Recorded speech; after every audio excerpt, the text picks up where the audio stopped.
Okay, let's begin the stream. Starting out again with some 200 NL. Micro stakes yesterday was a little surprise for you guys, but back to normal again today. No, I'm not Buster, that's not why I moved down yesterday.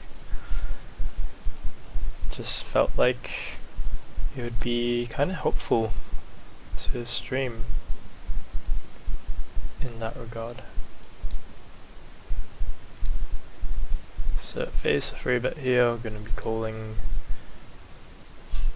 and turn going to be folding with the Queen 8. Let's just check my sound really quick. Okay, cool. Ready to go.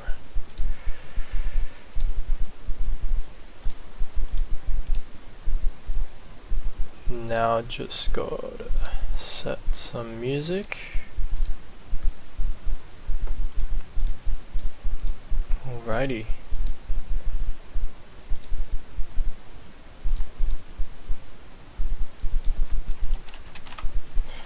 Gotta update the information as well.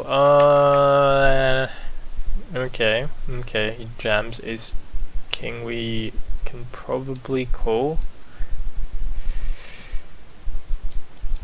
At least getting it in for 50 bigs is pretty standard. It's like sometimes it's just like, alright, let's flip, let's go. Like, I wouldn't be surprised to see ace queen there, ace queen suited occasionally. Some people are just gonna be a bit gambly, so gotta go with it.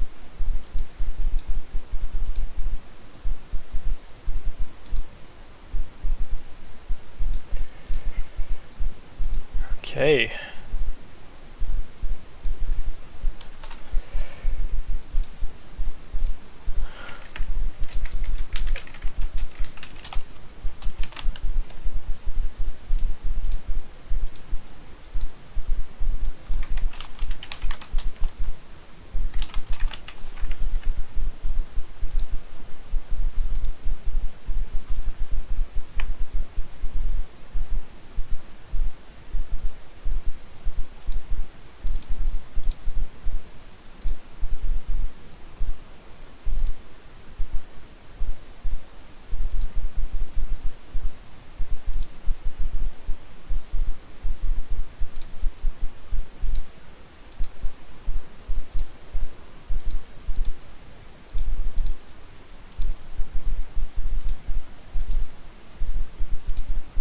Gonna be calling the river against a jack. The idea on the king is we probably want to be checking back some of those turns when we have queens, and then we just call the river since they'll usually value bet a jack, and we also have a bunch of ace highs that would take this line. So it ends up working out. He value bets with the jack 10, which I'm not surprised to see.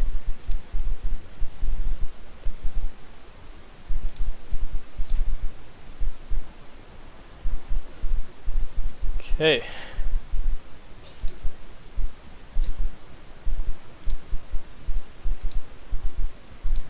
Let's get some music going.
just folding king 7 there. Not going to be playing that one in the small blind.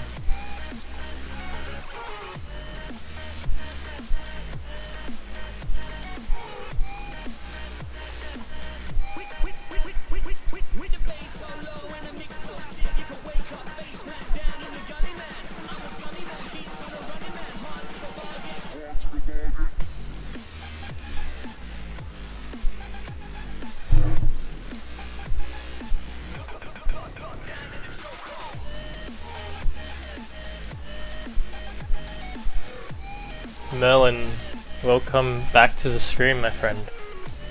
You are first indeed.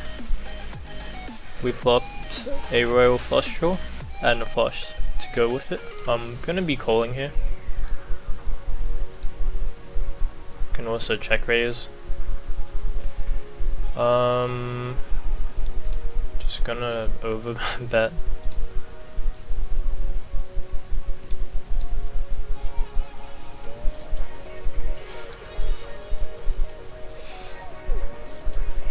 Hey, was chilling with Wagon in his stream. How are you? I'm pretty good, thanks.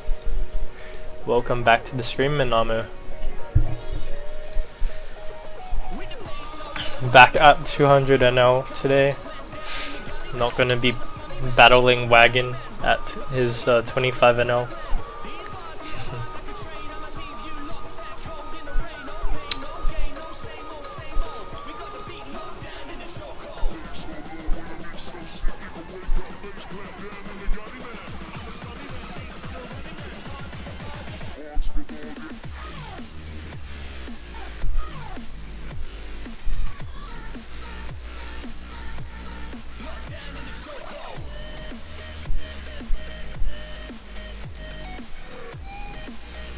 Generally bluff catching this, I mean, he can have jacks.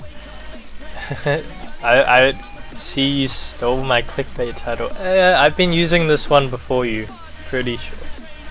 Go check some of the previous streams. Pretty sure I'm the original crushing title user. You're only allowed to use this one if you actually crush though. It's not clickbait. It's the truth.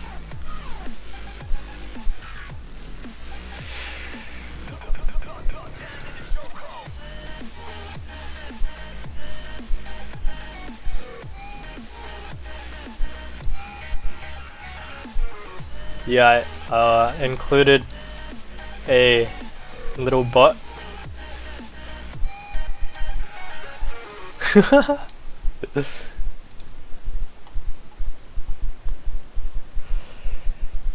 Welcome to the new stream. Nightbot is being a bit aggressive against you.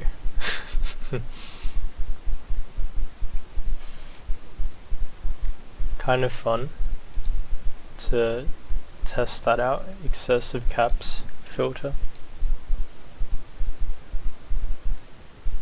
Someone gets punished for using caps. Okay.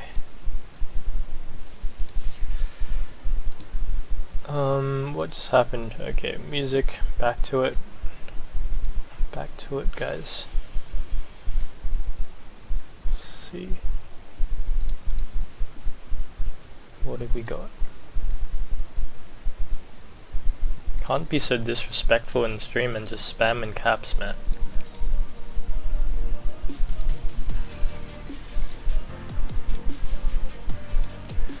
Going to be check calling here on the flop. It is a bit of a scary looking sizing, so just be warned that he might have a few more value, but he can still have flush draws. Yeah, I'm generally not a fan of calling twice here when we can't really improve.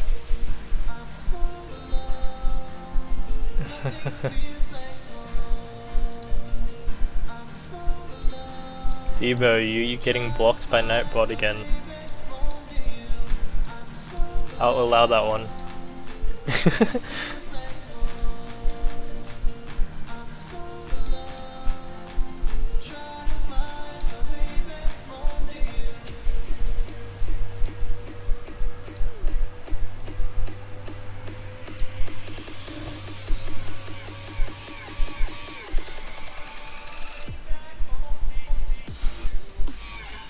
Someone streaming 100 NL with no delay, 1K NL with no delay. Ooh, ooh. Fucking YOLO. Very YOLO. And we get raised. I'm just gonna fold.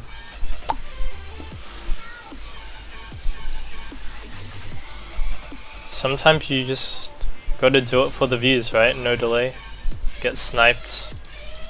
At least you got that view from the guy who was sniping you and grew your Twitch channel.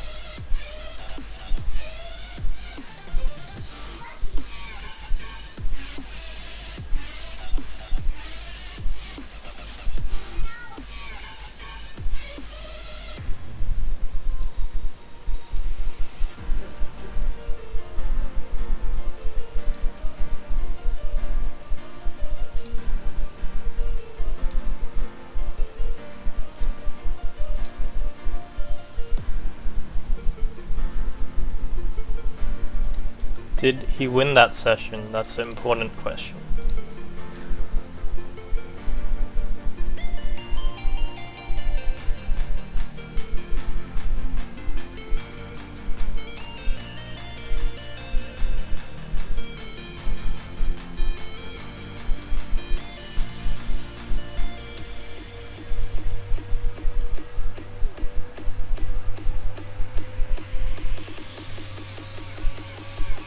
Oof, to get full bet.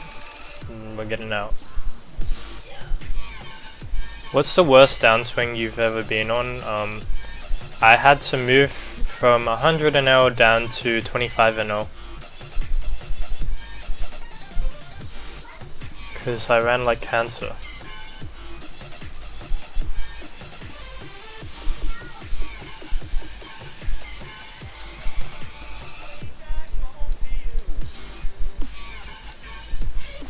So that's probably one of the runs I had. I also, when I played Hypers, I had like a 50-60 buy and downswing. Ran like insanely under EV, so a bit over 10k under EV back in the day.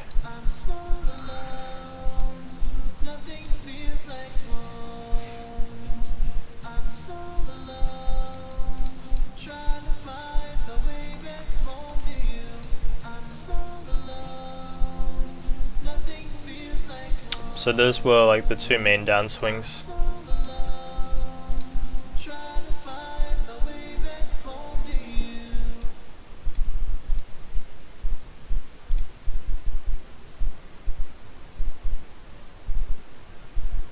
Sometimes that kind of stuff just happens.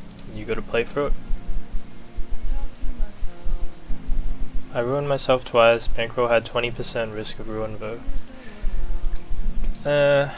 I would probably not be very happy with a 20% risk of ruin. Generally want to go for under 5% or even like 2%. And what I do is, like, if I lose a certain number of buy-ins, I'm just gonna move down and play the stake below, because I don't want to lose that much or put myself in that kind of situation. Ships ace 5 is a fold.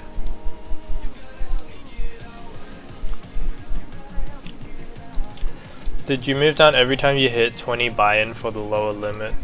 Basically, I had a bankroll management which was like, okay, if I have a downswing of my bankroll and I have like 30 buy-ins for the limit below, that's usually when I move down, so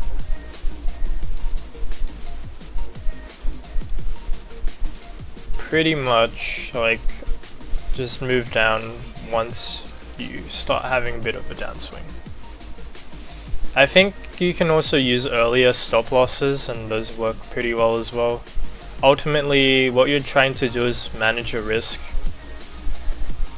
Right now for me, I am really trying to avoid moving down when possible, so I have way more than sufficient bankroll right now to basically play this limit for a very long downswing. I'm comfortable and ready to have that kind of downswing. And I want to do a similar thing for when I'm shot taking, so I'm going to be more conservative with shot takes to 500 NL. Like ultimately I'm going to just currently build a shot for that. If you had to start over with 100, how would you go about it? I'd probably play cash. I mean, the alternative is to like grind MTTs, but I just wouldn't bother with that because of the amount of variance you'd experience, but I would do it slowly from the micros up.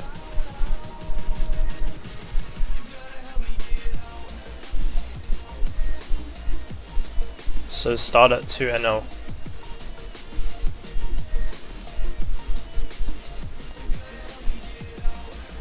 I mean, like the rake is high, but your win rate's still gonna be like 20 BB per 100. Even with high rake, if you're playing in these kind of games anyway.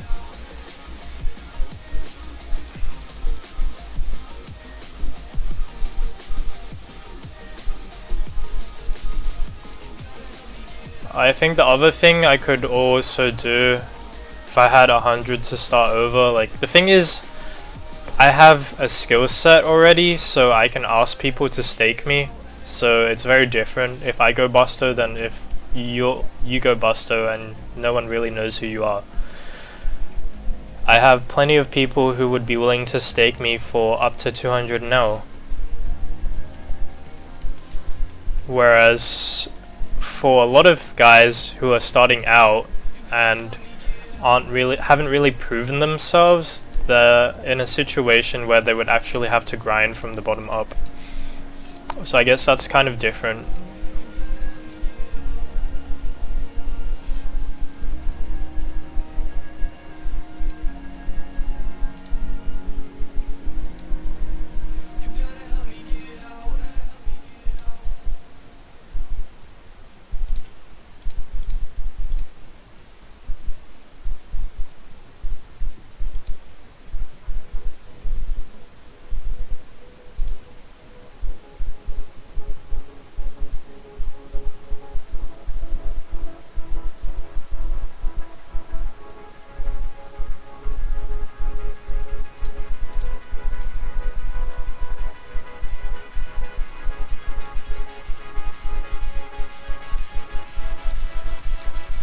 I think especially in stuff like poker, it's really valuable to have a bunch of people who can support you if worse comes to worse.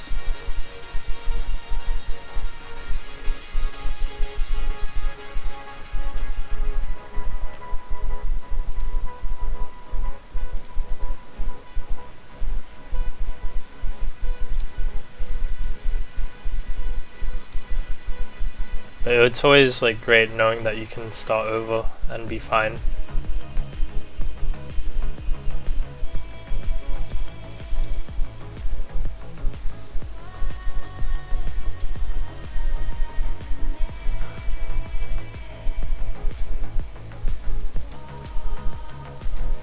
Face a limp free bet.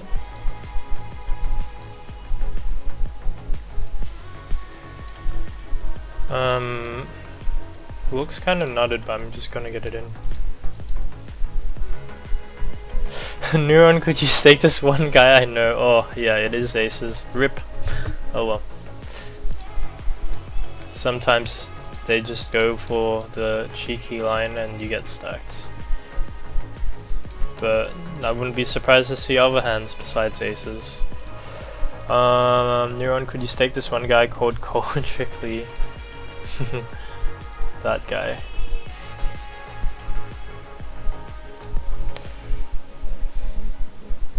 Staking people for me is just like a completely different scenario to being staked.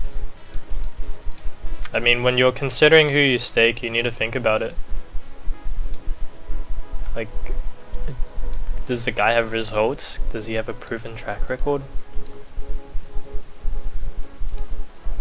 Show me that graph.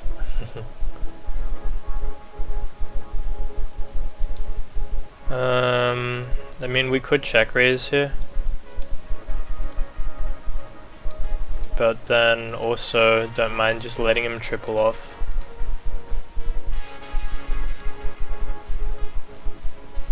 Do we jam? Probably are meant to be jamming. Queen high flush plus.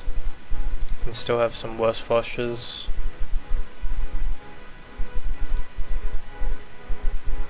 When you were going through your worst downswing, have you ever started to doubt your ability to play the game? I think most people experience that when they have a downswing. I did myself, but I had people to help me through it.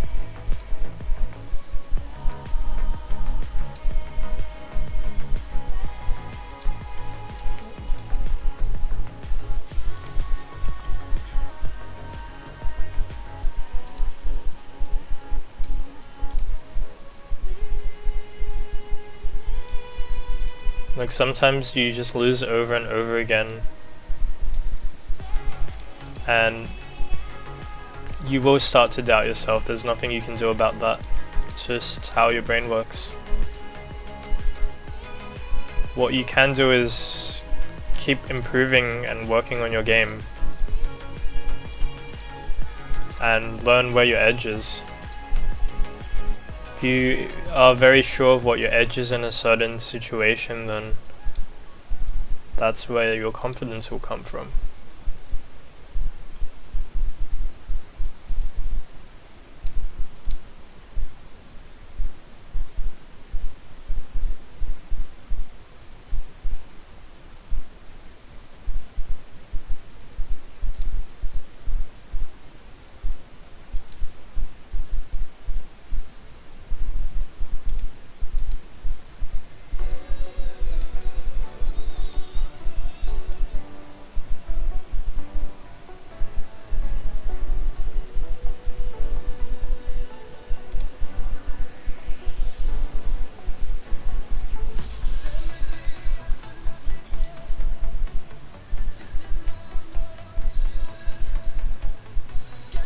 Sometimes people do take coaching for confirmation about how they're playing. I think that's one way to do it. I mean, if you're not sure of if you're playing well or not, it's very reassuring to have someone look at your sample and say, you're playing completely fine.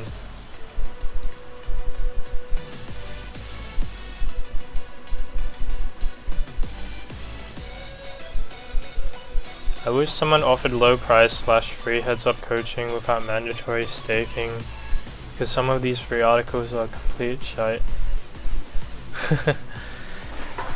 Look, anything that's like really valuable is typically going to be priced expensively.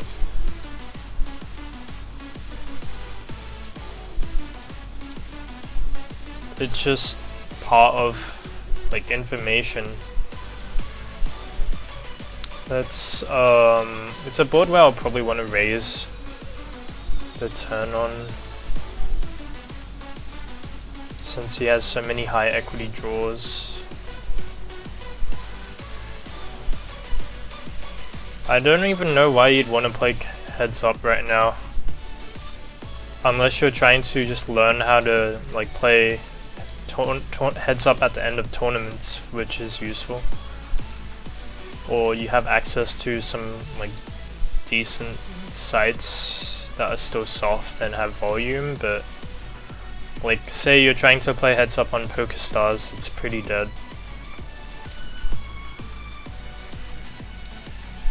Like, you're stuck with 50 NL zone, 50 NL zoom, which is like, ugh.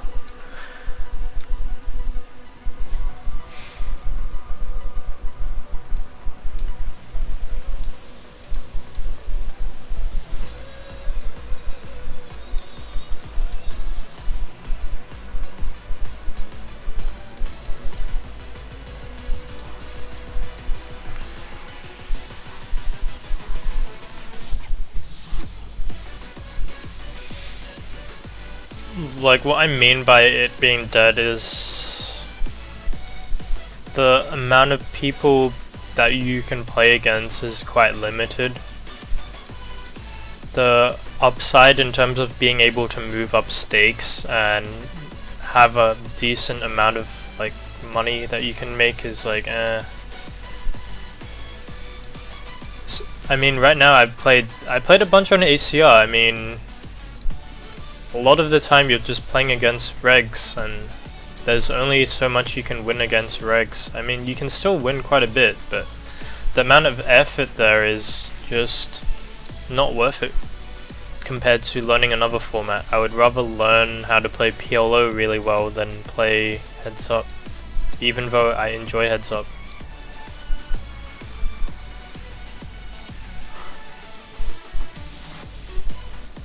And we will probably be calling the 10.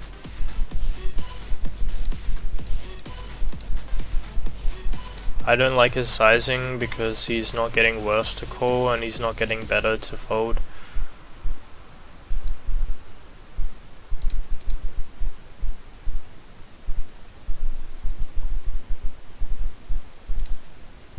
Rake scares the regs away, huh? Also hurts your win rate. Look, the achievable hourly rate for heads up is just tiny now. Unless you're like an end boss. I think I need to be checking this board pretty often.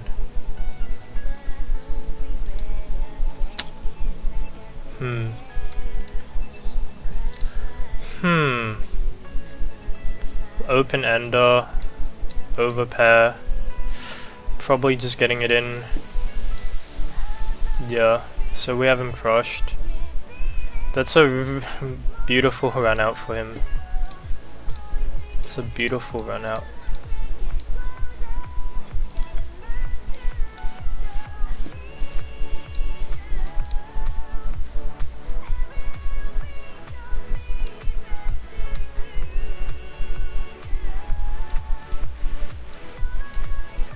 So yeah, we got it in with pretty decent equity, just a bit unfortunate.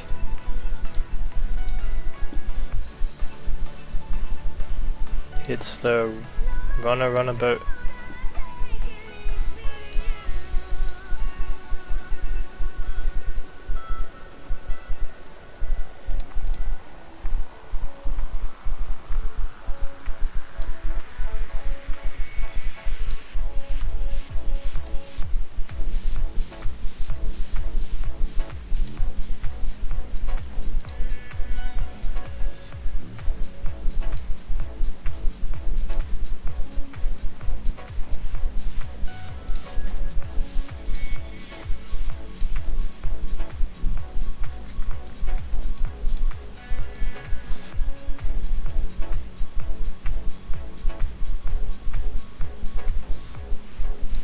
And he bluff catches there with the queen. Obviously not a great spot for him to bluff catch, but I guess it's still a call in theory. And he runs into one of our bluffs, so worked out well for him. Gonna be betting the turn here.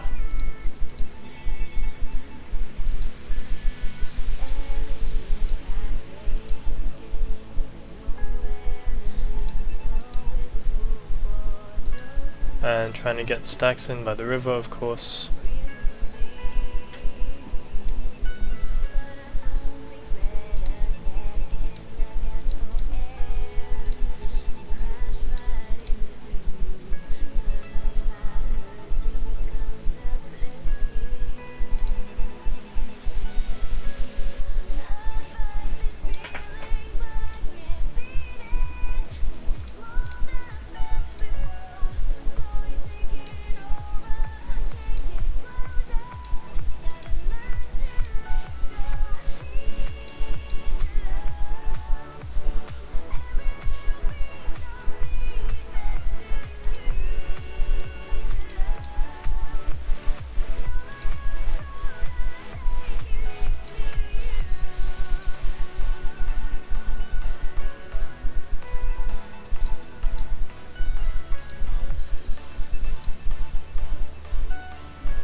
How much buy-ins am I up this month? Haven't checked results lately. Need to download all my hands to do that. Start to the month, I think we're probably down 1 or 2 buy-ins. Been running under expectation.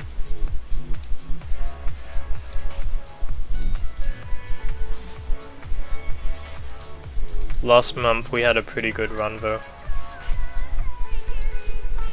So last month we made 25 buy-ins, roughly.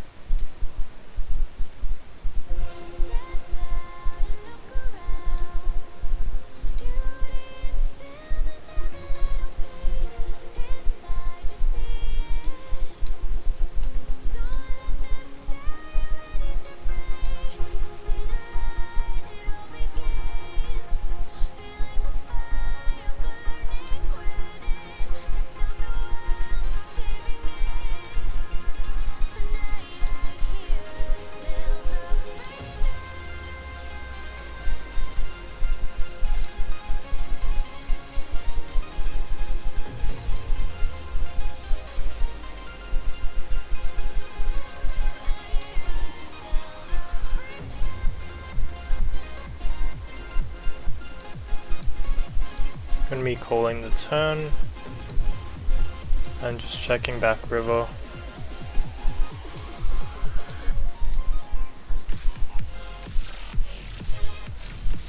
Always intrigues me how people play that turn lead line. I guess we can just call as well since these guys are both short. Just gets really awkward if one of them raises.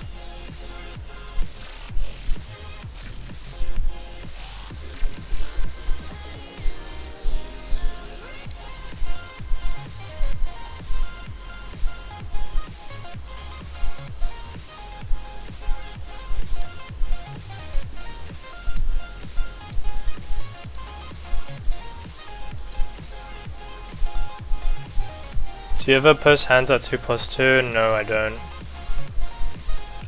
I used to, like very early on. But I just don't think there's any like value for me to do that.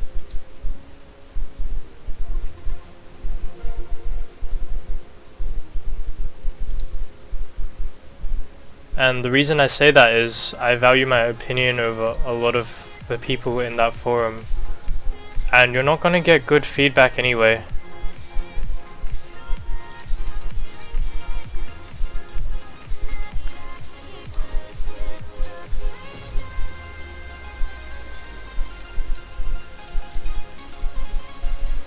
Like, I'm at a point where I'm playing poker well enough and I know how to improve on my game on my own that I just don't really need other people's help with a lot of spots.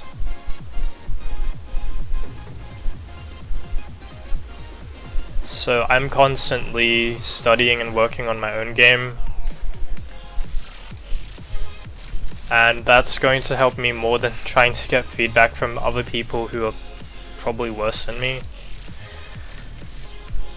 That said, I have a bunch of friends that I talk to that are on a pretty similar level to me and will basically talk hands with each other. And I think that's kind of the way you need to go about things in general.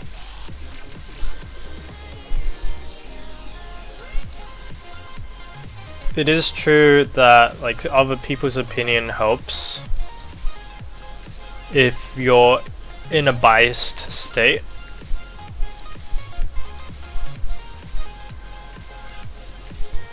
Depends on the person, there's some decent people there. I'm not hating on 2+2 or anything, I'm just saying in general the type of advice that you're going to get is very limited because people are not going to share good strategy away for free. They can point out leaks that you're making, sure, but most of the time you're just not really getting much out of a forum by posting a hand.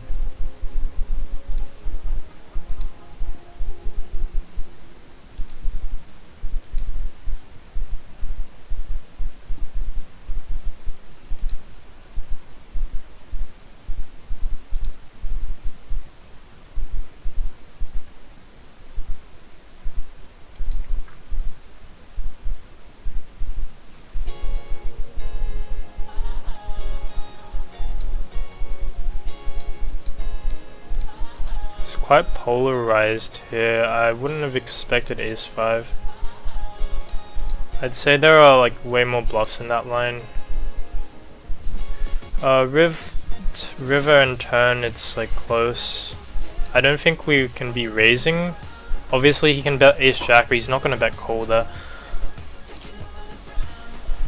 Anyway, the ace-5 from that guy is just like way too loose pre.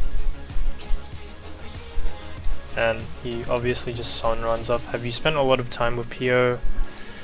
Yep, spent hundreds of hours with it.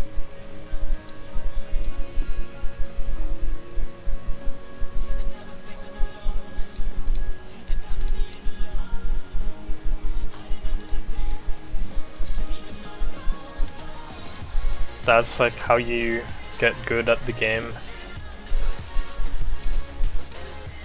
You learn what equilibrium looks like, and then you learn how to exploit people, or you learn how to simplify your strategy. There's a lot of things about that. Do you have a step-by-step method in which you implement in order to improve in one specific situation? Yeah. It all starts with in-session. So you keep a mental note, or you even take a physical note of a particular spot that you want to work on, and then you start from there.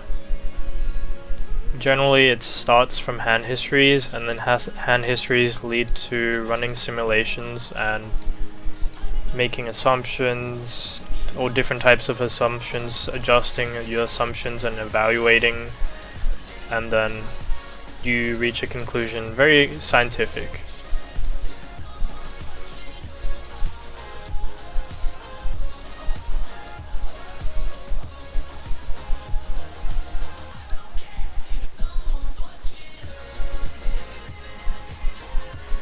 I feel like poker is just playing rigged roulette in your favor. Well, that's ideal. You're just playing because you have an edge usually, and if you don't, well, that's your fault for playing without an edge.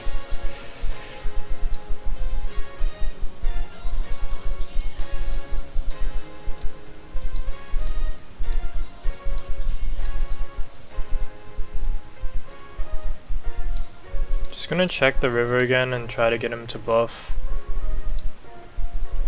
I think generally this kind of guy will be more volatile with the line he took of limp raising pre, so I just want to induce some bluffs. Okay, he had 8-7, which just seems really random to me.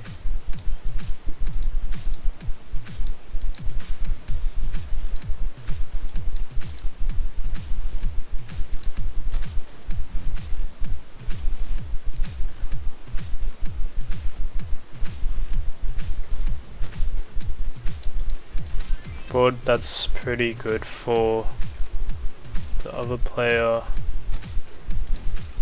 so we're going to be checking quite a bit. When he checks back, I'm assuming that he's a bit more capped, so I'm just going to start bluffing. Some people will check back there and trap you, but I think that's less common than someone just checking back a range that's folding pretty often.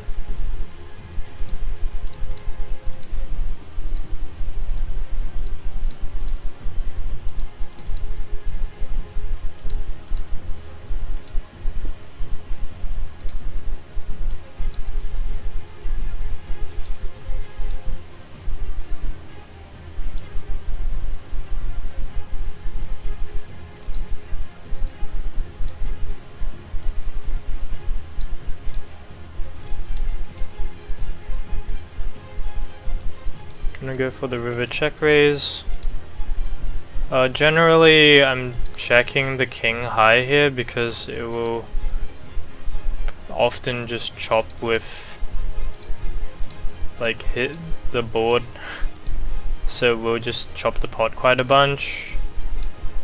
And then I'll also have a bunch of, like, if he bets, I can just take the pot off him if he's trying to bluff me off a chop, since I have so many queen X in my range. And he doesn't, because he wouldn't bet that large with them on the flop. Same with like the 8x part of my range. It just makes sense for me to check raise bluff there a lot if I think he's gonna be overfolding.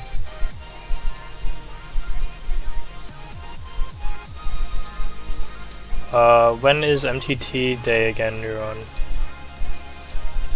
Whenever.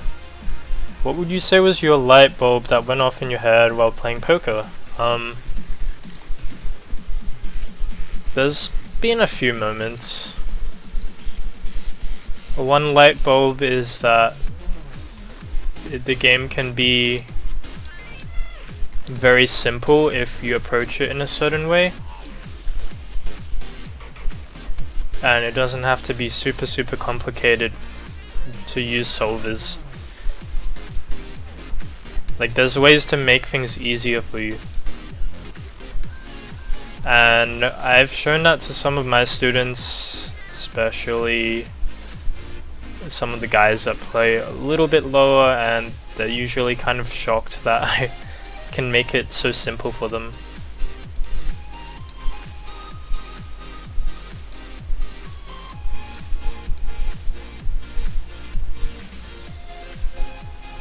Because they're just like, oh, I need to know how to play every single flop and turn and river, and I'm just like, that can come later.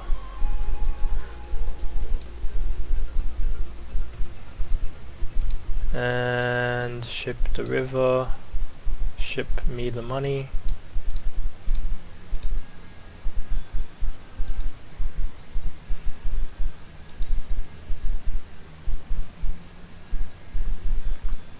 Turn, we're just gonna call. Most of our range will be taking this line, since he, like, we have a bunch of overpairs. So I'm just gonna take a raise size that is targeting some of those pairs. And against this I'm just gonna call, there's no point. Like, he just has a 9 as well, we're chopping. Don't need to jam there.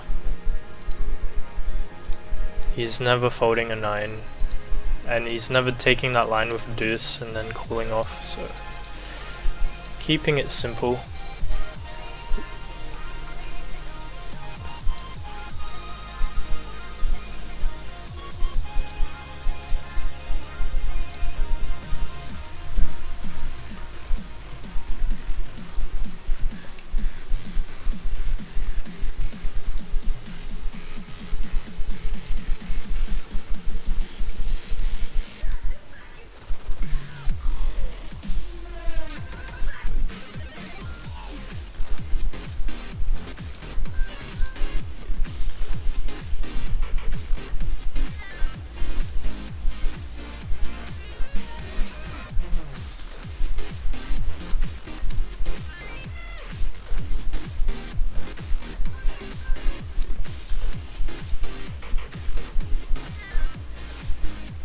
Hey, can you help me? I'm trying to learn how to play every single flop, turn, and river.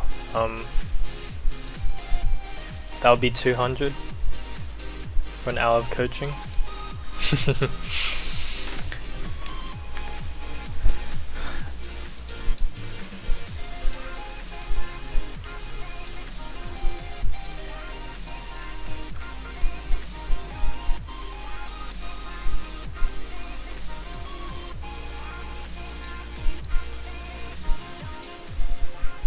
So, stacking some chips up again, coming back from that bad beat that we had before.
think it's no joke that like when you ask people like what they want to learn, or when you're coaching them, or even like just like people in poker when they have a bunch of questions in forums, they're trying to learn every single part of poker at once, and that's just not how you approach it.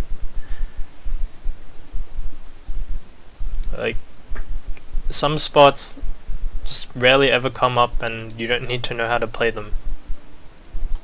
So like, let's say you end up in a spot where you raise under the gun and then someone overcalls and then someone min 3 bets and then someone min 4 bets. Like, that rarely happens. You don't need to know your exact range for that spot.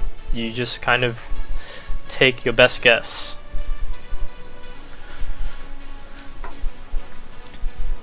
Same with like a lot of river situations. You get check raised all in 300 BB deep on the river. Like, spot rarely ever comes up, so stop wasting your time trying to spend hours and hours on it.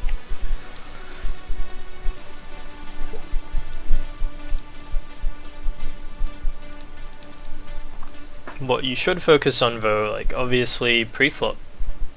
Like really standard stuff, like, okay, do I open King 10 offsuit under the gun? Yes or no? Do I open Queen 3 suited from the button? What about 7-5 suited? Like, those are the type of questions that you want to think about when you start. Also, like, do you 3-bet ace-4 suited here in this situation, or do you just fold?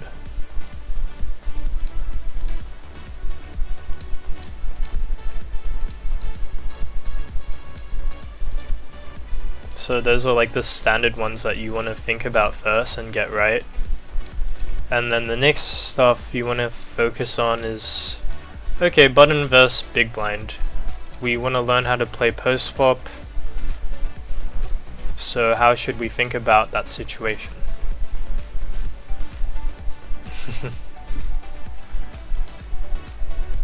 Or we have a hand like third pair on ace jack 5. Do we bet our third pair or do we check our third pair? Like, those occur more often than those, like, yeah, like, how do I value bet my royal flushes? Happens all the time. I swear I never get called. Those are like the situations that you should spend the least time on. So a lot of people have it the wrong way around when they're studying. They're just like, oh, this really weird spot happened to me the other day and I have no idea what to do. And so a lot of the time it's just like, oh, this spot is like a 50-50 kind of spot. It's going to be really close either way. You could probably just flip a coin. And people kind of get fussed over those spots. He's shorter stacks and we're out of position, so realization with King 9 is a bit too low. Got 5 binds on both zone tables, no buys. People are punting harder than Pat McAfee. I'm gonna have to join you at your stake if those games are that soft right now. Maybe my hourly there is higher. Who knows?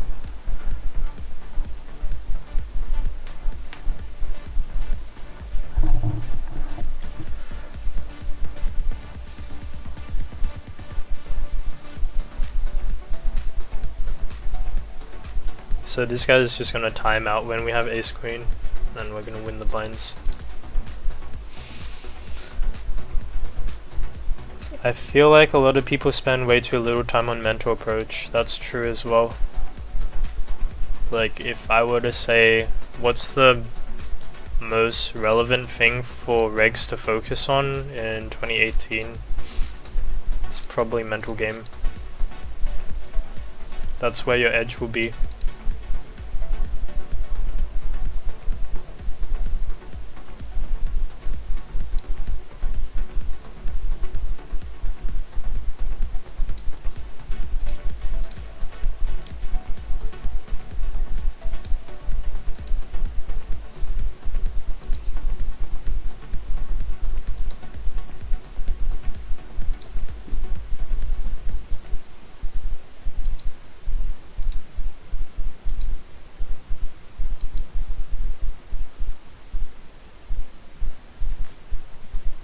get paid off with the queen jack.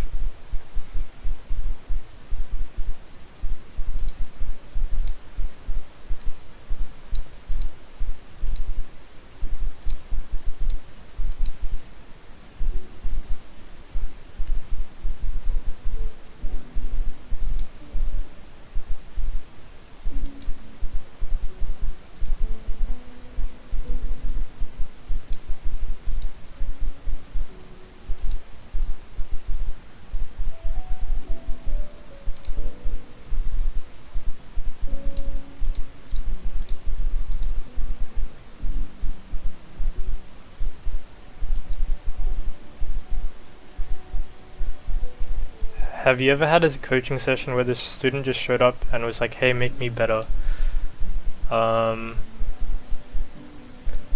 Yeah. I mean, I've had the experience where a lot of people just aren't really prepared. So I've kind of decided to have my own coaching style where I'll basically have prepared material beforehand that I can refer to if the guy just doesn't really have anything he wants to work on. Or I usually will, what I'll do for first session is, hey, give me your database for your last 30k hands. I'm gonna have a look at it before we even start our session. I'll mark a bunch of hands and then I'll go through it with you. And I think that's a lot better way to approach it, because most coaches are just going to be the type that's like, oh, I'm not going to prepare anything, it's your responsibility to do that. And I kind of understand the mindset behind that, but I also get that people are inherently lazy, and like my goal as a coach is still to improve your win rate, and if I don't do that, I've kind of failed as a coach.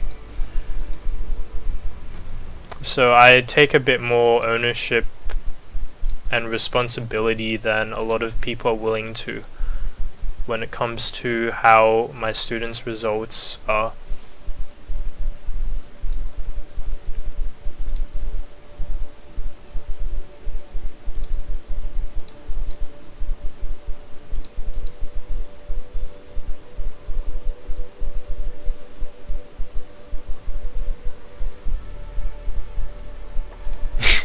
Better stay off my limit or you'll get a repeat of yesterday.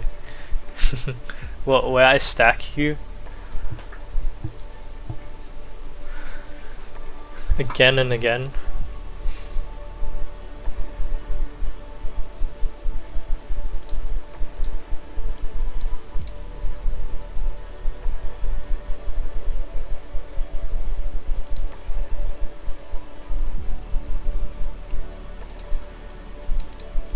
Well, he just put his whole stack in for us, so... Give me your money, my friend. Give me your money. Thank you. It's always nice when people dunk pot into you when you have top set. And hey, look, we have a set again. Let's see how this goes. I don't think we're meant to use that large of a sizing on this board, so I'm just going to bet half pot.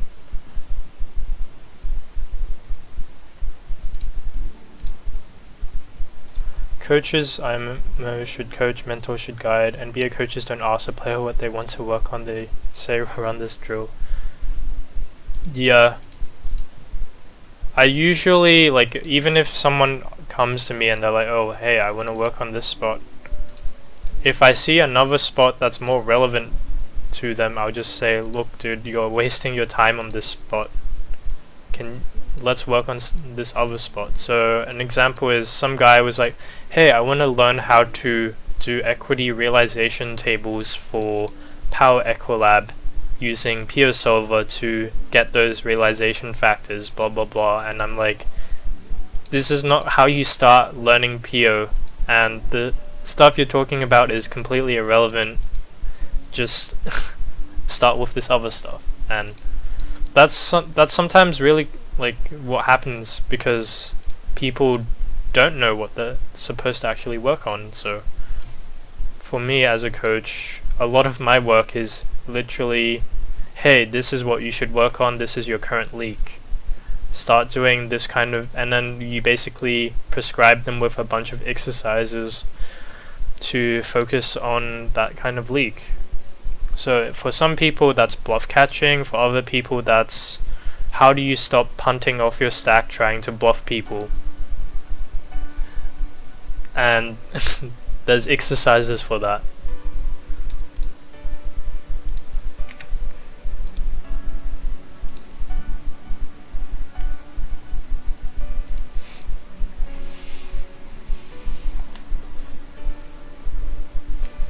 How did he call that with ace-5 suited? What's the matter with some people? Actually, ace-5 suited is a really standard call there in theory. Versus the 4-bet sizing that I picked. Like, he's meant to be calling ace-5 suited. So I don't have an issue with how he played pre-flop. I have an issue with how he played post-flop where he donks pot into me. It's just not a good line.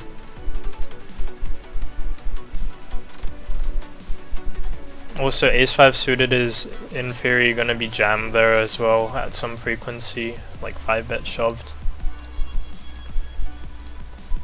The student knew exactly what they were doing wrong, they wouldn't need coaching. Yeah, true. But sometimes they do know what they're doing wrong, but they don't know how to solve it. Why do you exit and start a table when you stack someone? I don't have much time on the stream to think about my decisions, so I want to keep them as simple as possible. That's one reason. So it's a mental game thing. On ignition you have 15 seconds per street to make your decision, and then your time runs out and your hand is folded. When you're playing 300 big blinds deep, you don't want to only have 15 seconds to make your decision, because you can't make a very good decision if you don't have much time. So in the past, when I used to play Zoom on PokerStars, I would basically only reset my table if I ran out of time bank, and I would be completely fine with playing deep because you have those 1-minute time banks for you to make your big decisions. So that's why I really like just sitting out on these tables, given that you have such limited time to make a quality decision when you're deep stacked. And I don't want to have such a big decision weighing on me, so to say. Ace 10 is going to be a call, of course, in position, even against such a large pre-flop sizing. And just following my standard line of betting very aggressively on this board, given how his range will look. Turn... interesting. I don't really think he has too many hands that will be able to check raise. So I'm just gonna barrel the turn with my top pair good kicker, even though we can't get free streets, so I'm just preferring to bet the turn and check back to river really often. So yeah, it is a combination of both, between not knowing what you're meant to do and not knowing what you should be working on.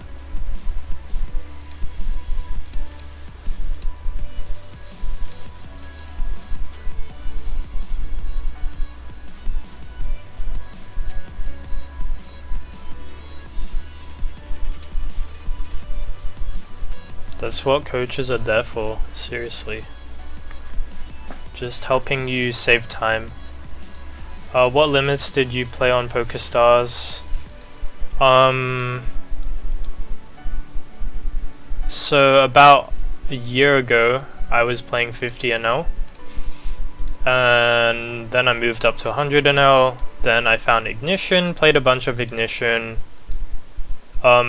Did play some PokerStars 200 NL when I was in Hong Kong for a brief period of time, since I had access to that site. So played a bunch of 200 NL there. So I have experience up to 200 NL basically. But I've personally have moved up pretty quickly in stakes over the past year. So going to be playing 500 NL soon. It's only a matter of time, guys.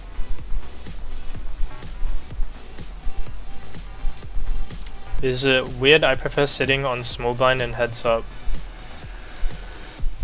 I don't know what you mean by that.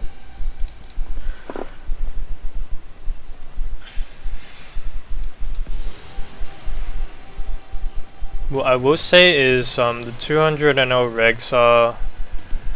There's some pretty good players there, but there's still a lot of recreational players at PokerStars. And I have a friend who plays both 200 NL and 500 Zoom on PokerStars that I talk to really regularly. He's beating 500 NL, like he's basically my study partner. He's beating 500 NL at I think 6 BB or 7 BB right now per 100 over reasonable sample. And what he's basically said is 200 NL isn't that tough on that side. Did go for the 4-bet here. Again, typical spot where you're just going to be betting small out of position. Here we're going to be bluff catching with our ace. And he raises us, typically a very nutted line. Just not interested in continuing. We do have some equity, but not very much.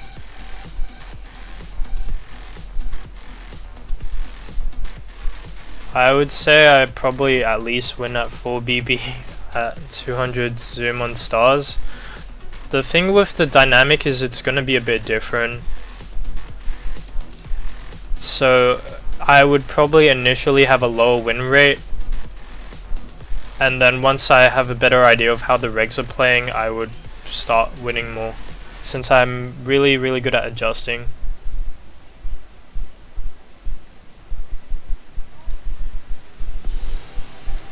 Like, you will be surprised how much information I can adjust off when playing those people. Sometimes it comes down to just knowing like what eventually you get the hang of what people's exact frequencies look like if you play them long enough, and you know the exact leaks because you just do hand reviews and you see them.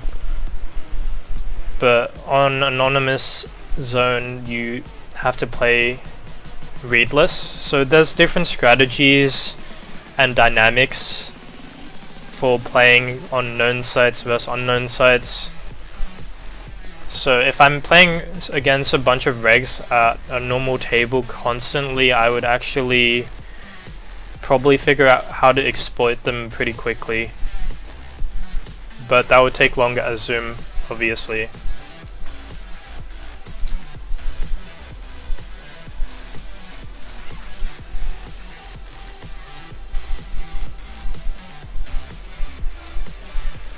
There's always that phase where you're adjusting to the population and the regs in a limit, and your win rate will be a bit lower against them when that's just beginning to happen.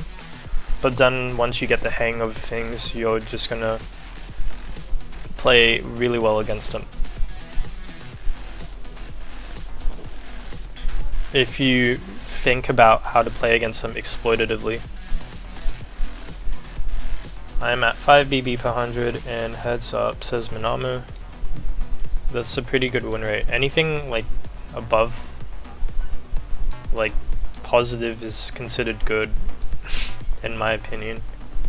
Obviously, like marginal win rates are like gonna lead to high variance, so for me I like to have a high win rate at the game I'm playing in.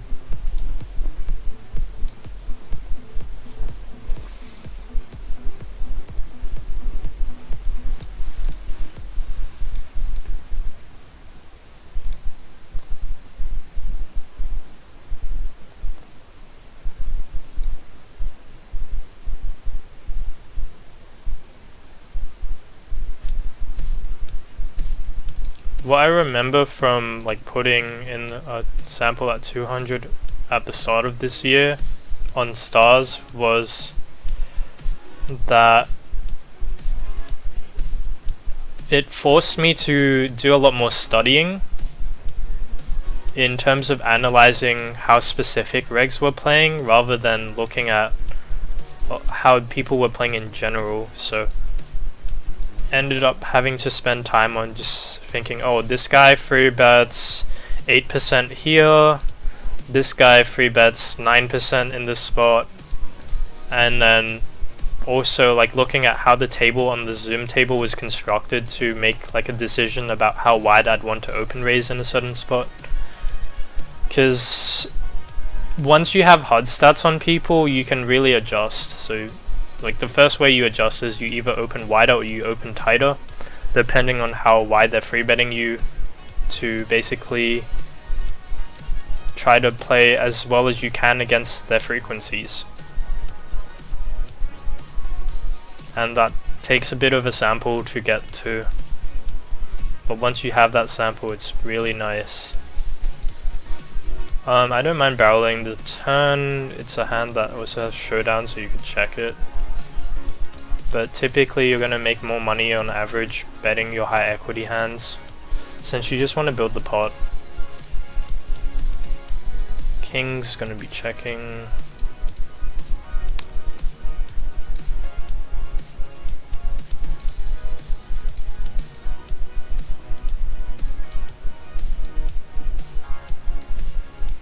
And going with the check fold on the turn.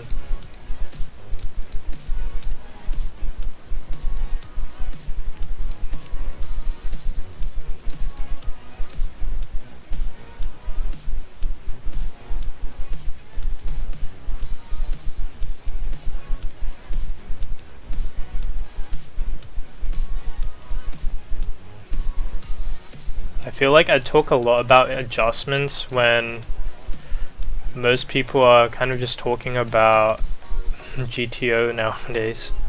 It's kind of interesting that people still kind of think GTO is like a holy grail of sorts.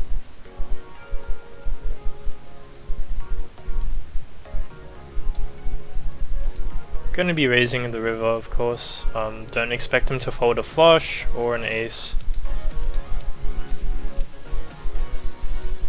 I think he was just going for a thin value bet there though with that sizing.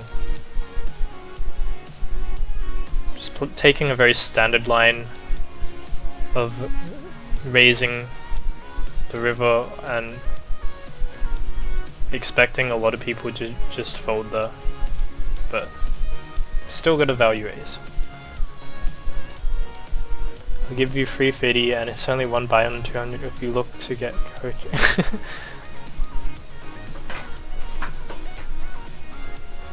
I'm pretty familiar with heads up play myself. I played a lot of heads up in the sit-and goes that I played when I played hypers, so I learned how to play the short stack heads up pretty well, and then I also spent a significant amount of time last year trying to figure out what format I wanted to learn, and I think I played like 10k hands roughly at 50 NL Zoom heads up on stars, and I had like 10 BB per 100 on there, so I know what I'm doing. But obviously like EVBB over such a small sample is kind of not too relevant. What else do you do besides poker? So I spend a lot of time also trading, so cryptocurrency trading and forex trading. Those are like, that's the main type of thing I do outside of poker. It's the skills between poker and trading translate pretty well in terms of the risk management side of things.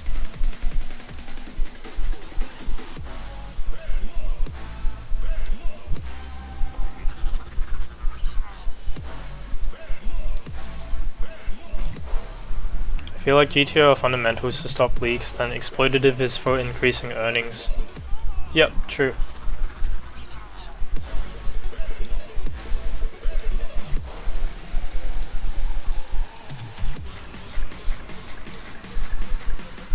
You do need to know both GTO and how to exploit.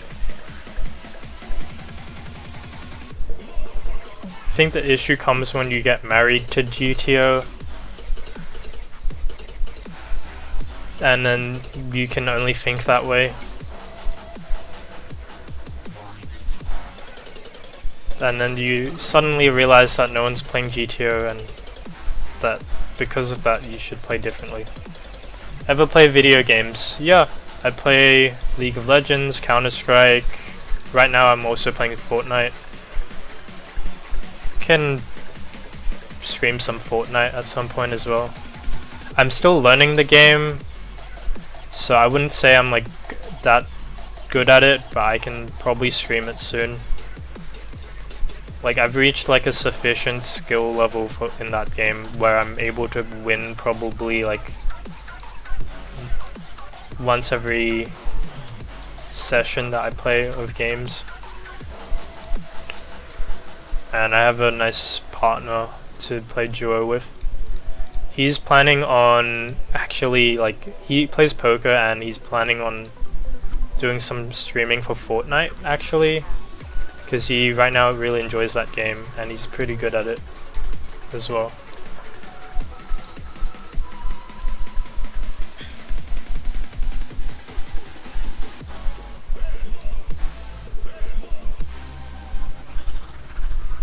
Neither player is really perceived to have many 5x in their range, so for that reason I'm just gonna pick a bit of a larger sizing and try to get him to call a pair.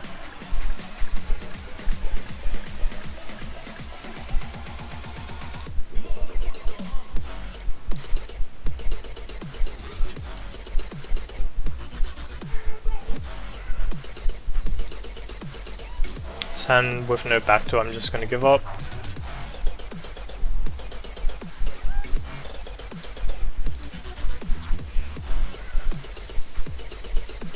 And I'm just gonna check down with this one. Min-max solution, being able to find equilibrium is needed, I think anyway. Solved a lot of Matrix games. If you could play on any site, 200 and L or below, which would you play on? I can play on Party, Stars, or 888. I don't have too much experience with 888, so I can't say much about that. What I will say is both Party and Stars are good sites to play on. Party, if you're going to be able to put in more volume, is good for the rakeback system, but Stars will probably have softer games right now due to those increased rakeback grinders on that site.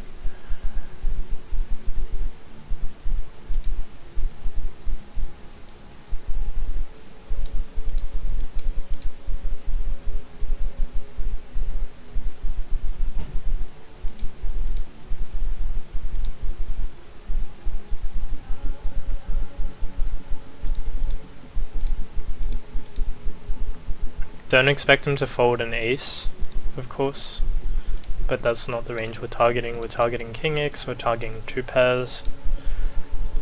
Surprises me that we see yet again another person deciding to flat aces pre-flop.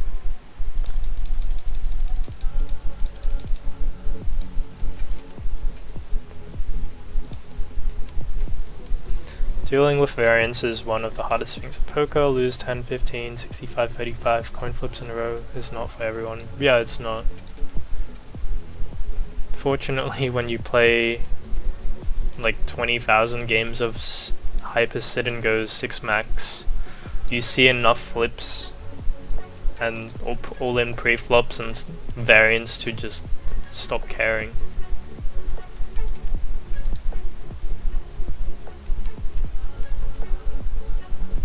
I can't play on the main sites. Not right now. I'm in Australia. So I'd have to go to Hong Kong to be able to play on them. Which is where I have my residency set up for PokerStars, because I do have somewhere I can stay there. But right now I'm living in Australia. So yeah, I can't play on the Stars. Can't play on Party. Unless I move back over there and set up everything again. Ignition is soft enough that I wouldn't want to like play Zoom on Stars anyway. Like especially if they're gonna start running like 500 an hour zone regularly, there's just no reason for me to stop, since I can get good action at these games and make a decent alley.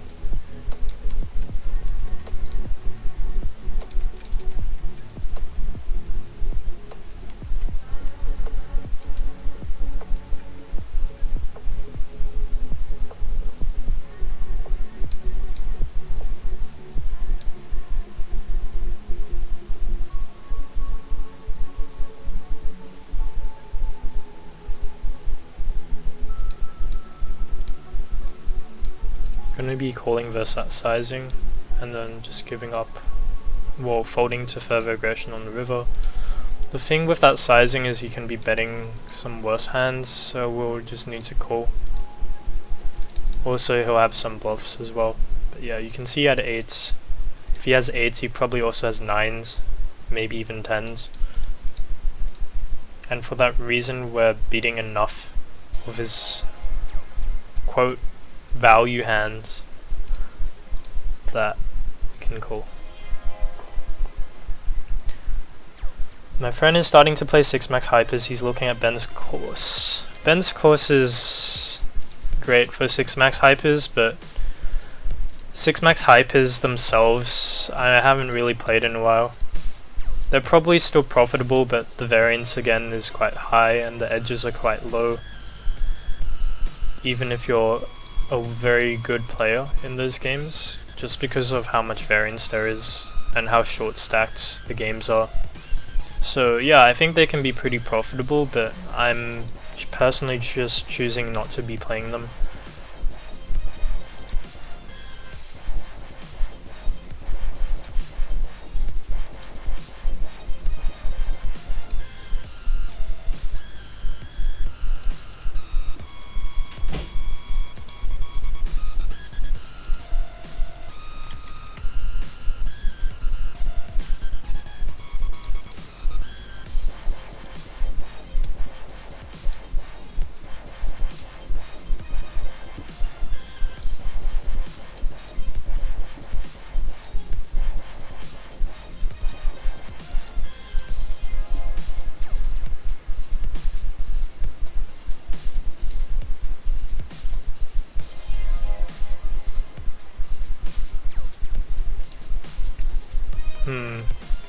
I'm just gonna lean towards folding this one.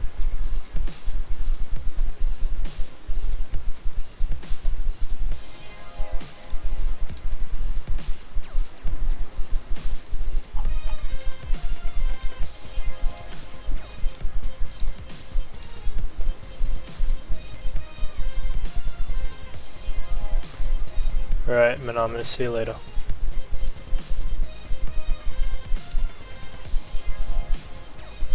Off to play MTTs, eh?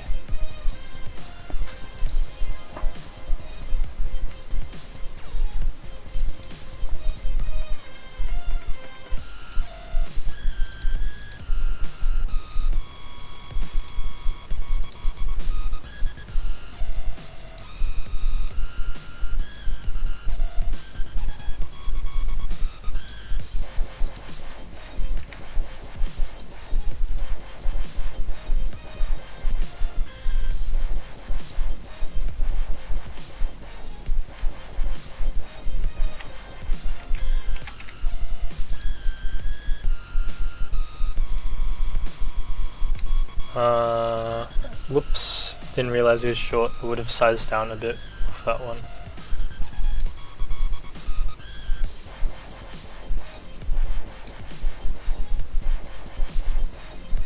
Guess that size is also okay, but you're basically now using that hand as a blocker play, since when you pick that size they're more going into jam or fold rather than calling your free bet.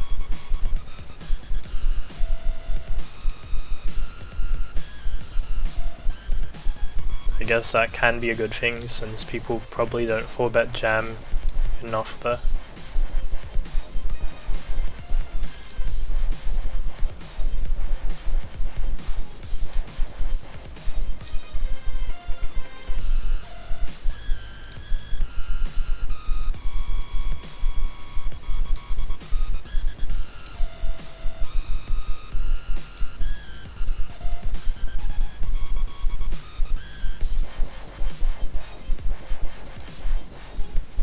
He is less than 20, so we're gonna be calling ace queen here. Shows the queen 5 off, and we stack him.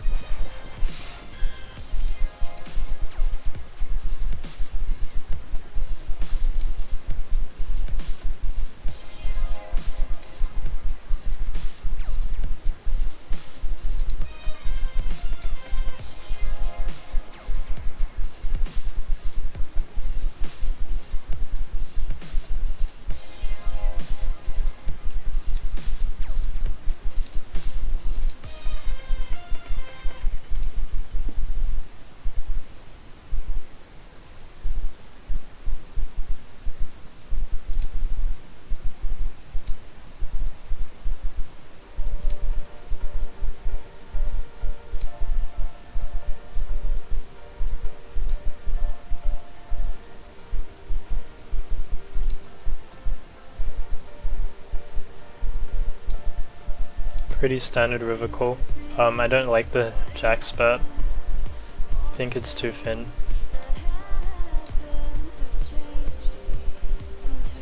Also, free bet pre, what is he doing? Button versus small blind. Just flats jacks. Some people are scared money.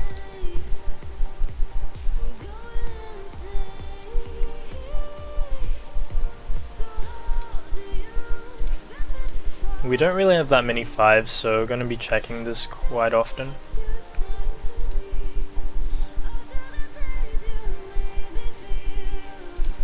I wouldn't expect a 5 to bet this large, so I think it's more a hand that needs protection.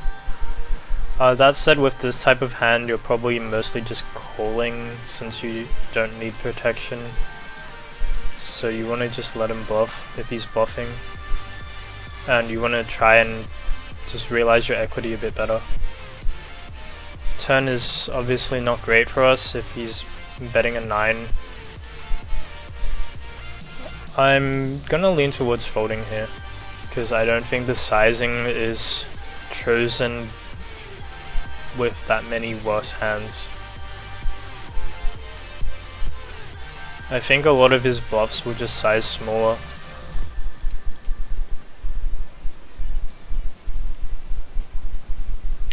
So if I think that his range is going to contain many hands like 9x, that betting that large on the flop, then I have no incentive to be raising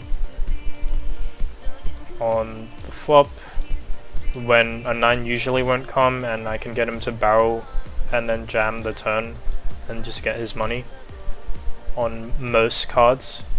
Like, a spade for me is fine in that kind of situation.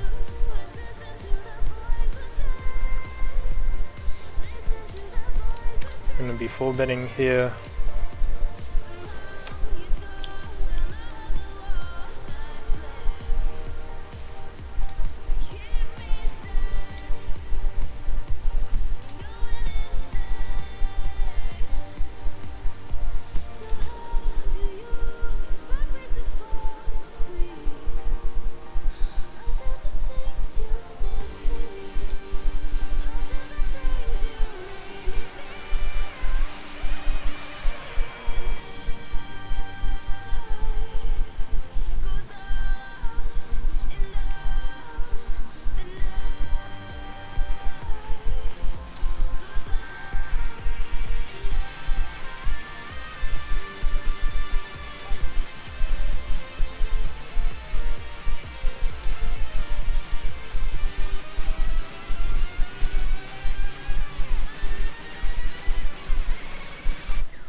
Opening up the ace queen into the 1k stack.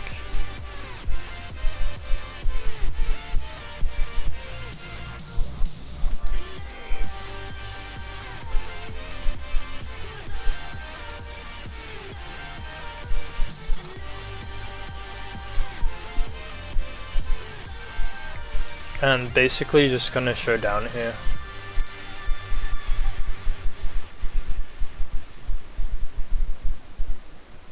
Win with ace high.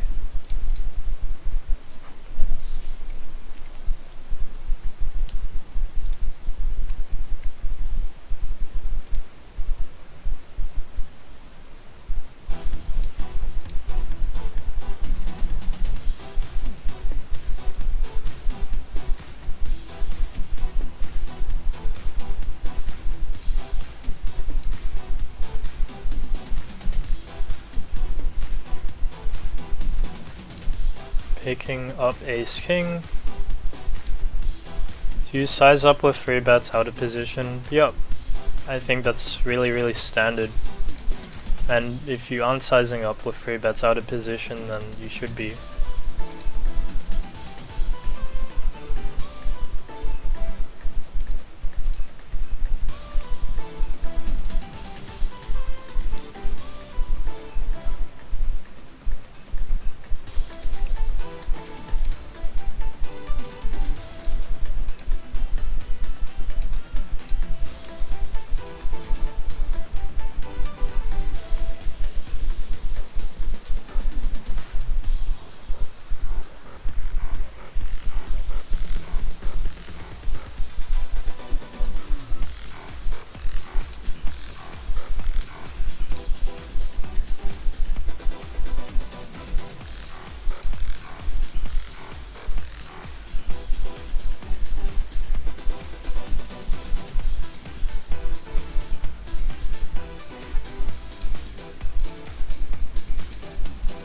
Just folding the king queen from under the gun. The offsuit combo is not going to play very well out of position versus a 3 bet, and it's probably a bit too weak to 4 bet.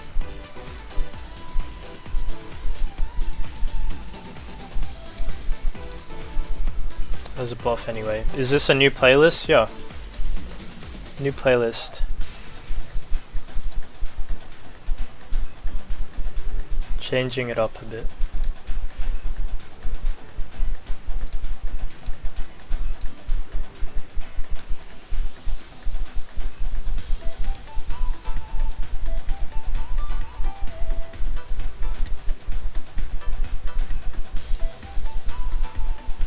Mostly calling on this turn card and not interested in bluffing. Okay, he has ace queen, which kind of sucks, but rarely is he gonna have that kind of hand. He's usually more in the check call kind of mode.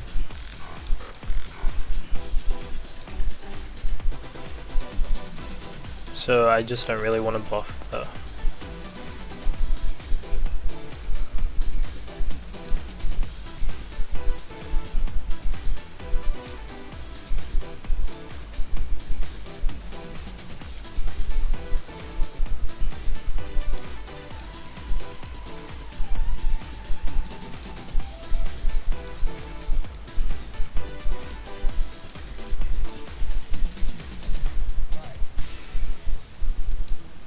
interesting.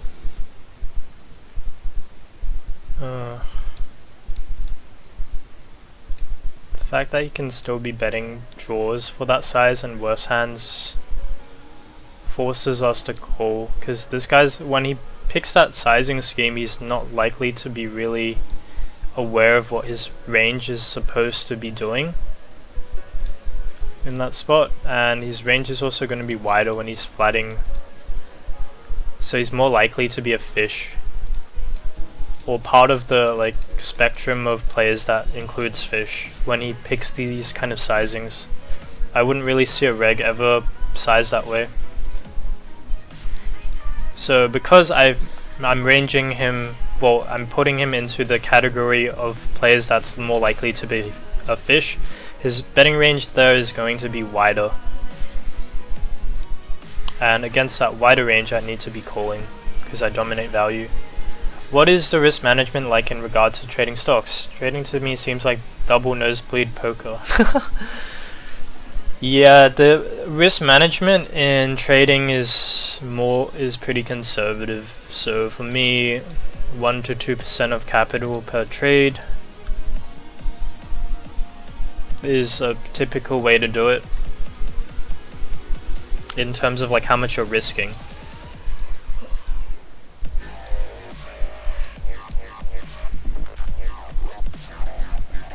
How long does ignition take to clear hand history for download? I think 24 hours.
Against this size you need to call all your pairs, especially in position, so we're doing exactly that.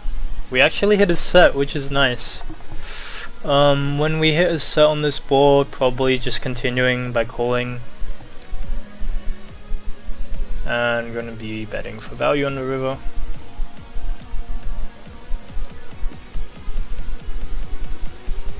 Want to get into algo sport betting to see if I can beat it. Not sure how much capital you need though, edges seem kind of thin. Use Kelly criterion to figure out how much amount of capital you're able to risk in that kind of thing, probably.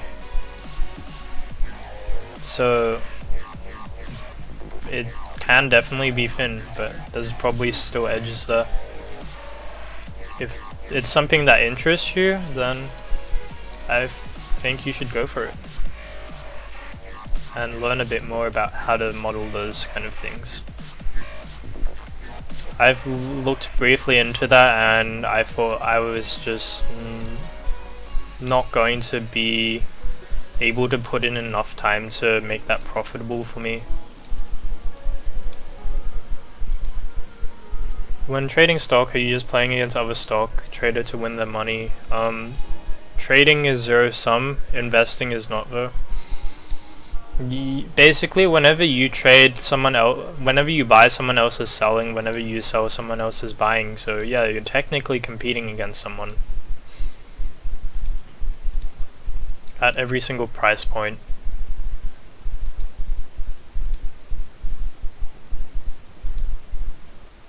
But then there's also the other end of the trade that you need to make, which is to there's opening your position and closing your position.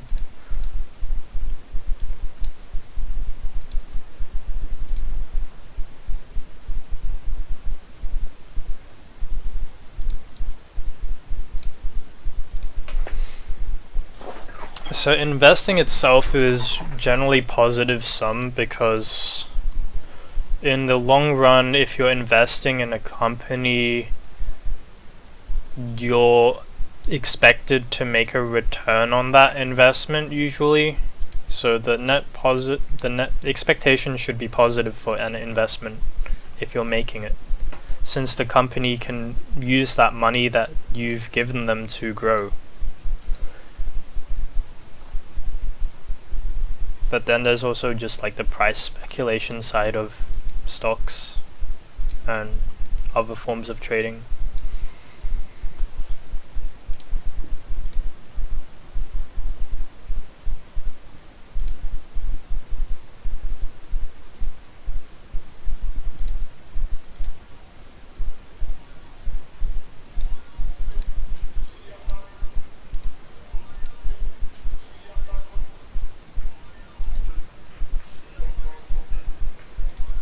Playing that song again from the other day.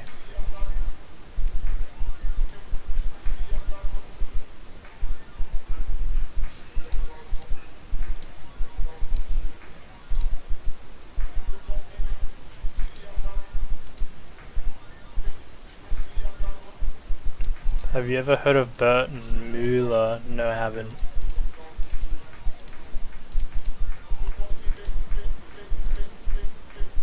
I hope I pronounced that right.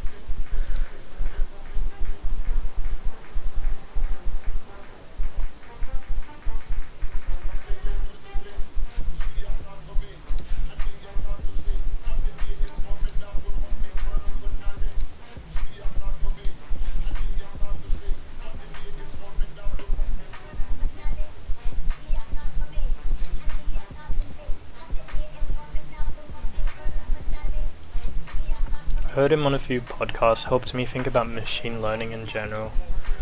Machine learning is pretty interesting. But yeah, pretty complicated as well. Went for the check on the turn.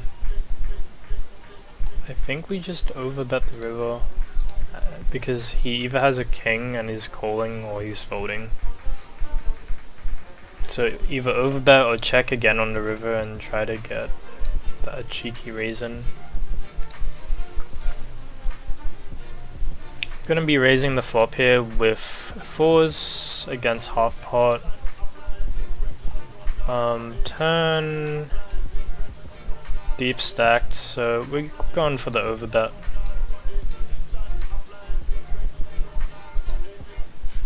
Our range is going to be quite polarized there, so just using a large sizing.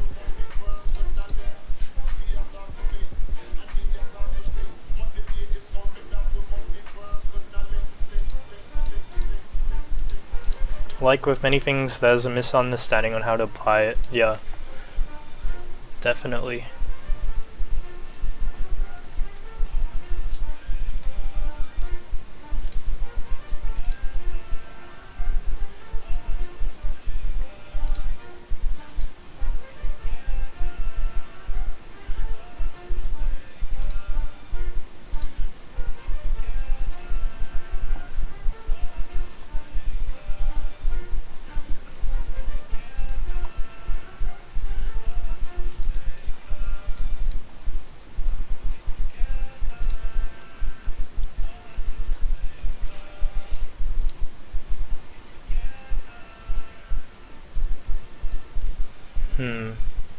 We could raise this, but they're both short, so I'm kind of more interested in just playing this out multi-way.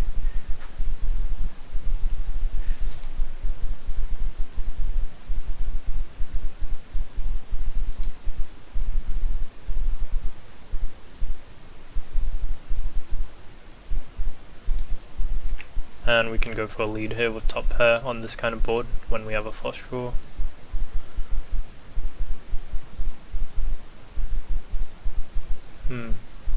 Ace king, I don't mind overbetting here, but I also don't mind just barreling like a regular sizing.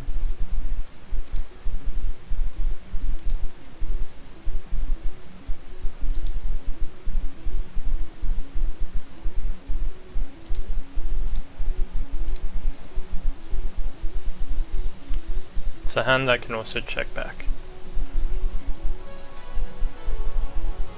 Lots of ways you can play that hand.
I think that was probably the most reasonable sizing to choose.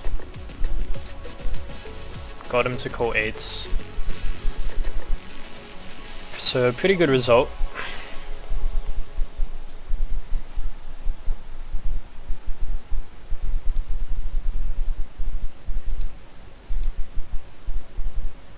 And here with freeze, we're just trying to show the hand down.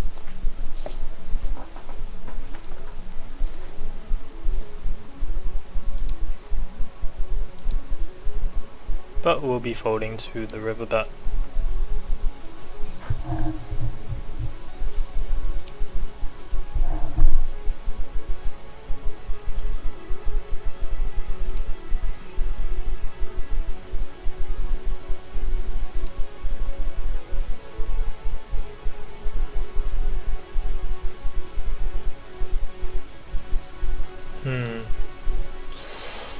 Problem is this guy's deep behind us, so he's probably going to give us some trouble if we play a small blind flatting range. We'll end up in some really weird spots with a hand like sevens, so just folding that one. Whoops.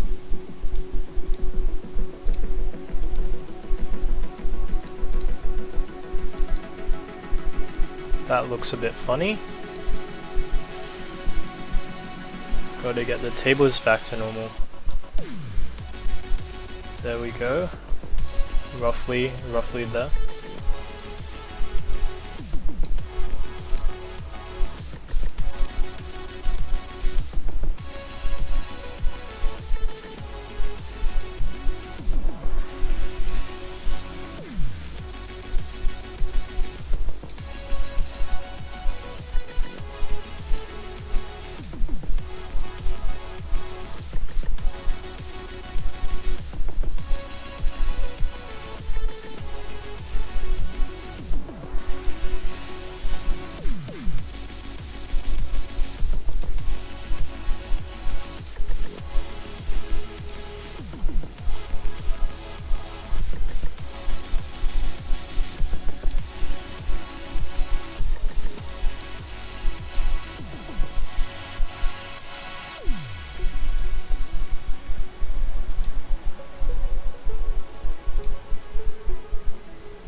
Check folding here, nines.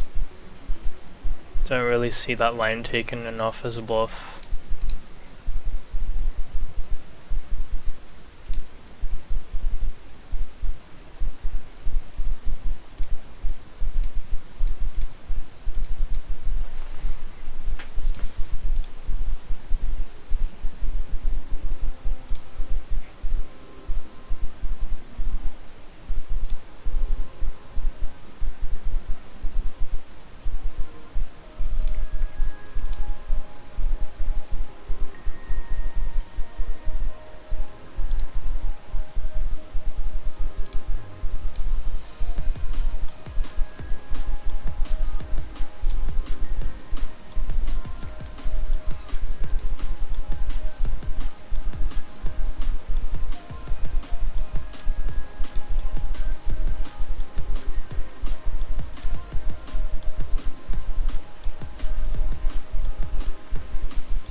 calling some of my jack X here usually when we have the overcard, and can fold the turn now basically. Don't really need to continue calling down with the second pair when it's multi-way.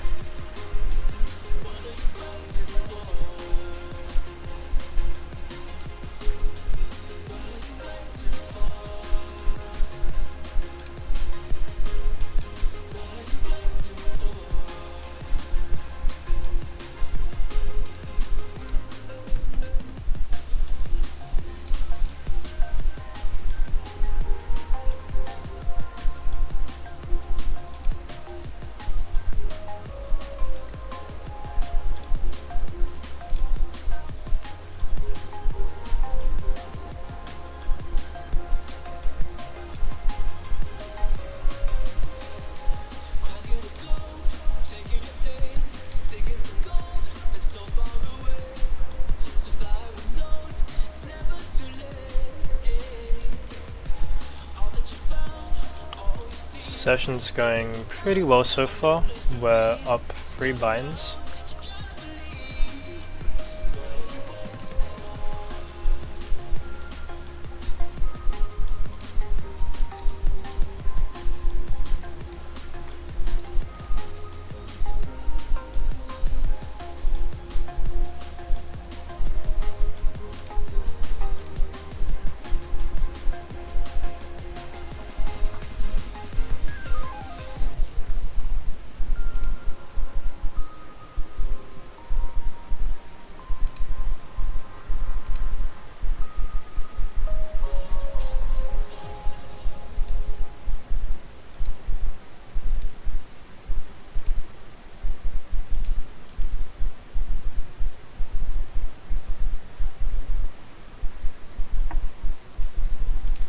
Turn, even though we hit a top pair, we'll usually want to be checking pretty often on this, so he can have a lot of ace king in his range, and we don't really have any ace king. So it's a spot where we can just allow him to continue with some bluffs, let's say ace queen of hearts for example, and he even just checks back ace king on the river because the 10 comes. So we showed down cheap. Going for the check raise here with our top pair, top kicker.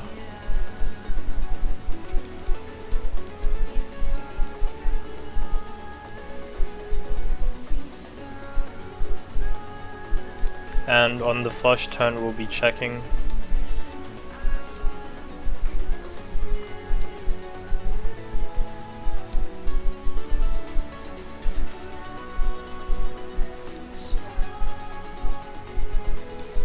And just gonna go for a value bet on the river.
Flop top pair, but pretty dangerous board multi-way with the 3 clubs on the board, and now we obviously can't really do much other than check down or fold to bet.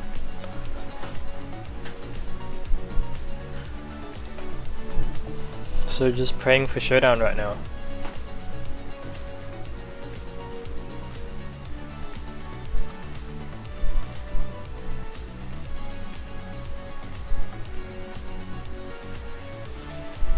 Looks like we got that.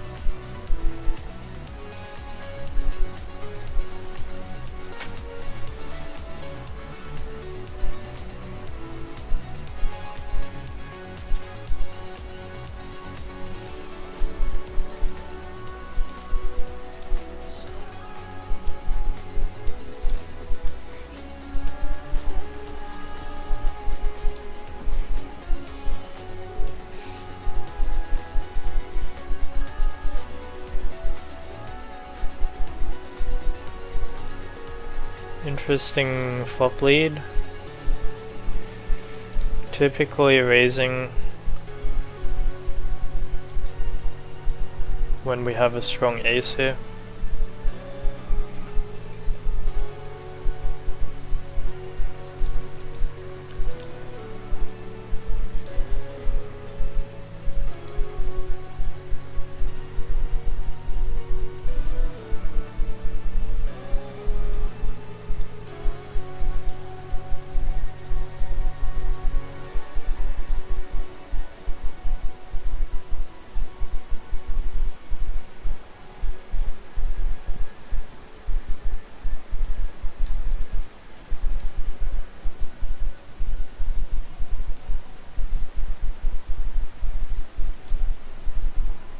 And we get the bluff through.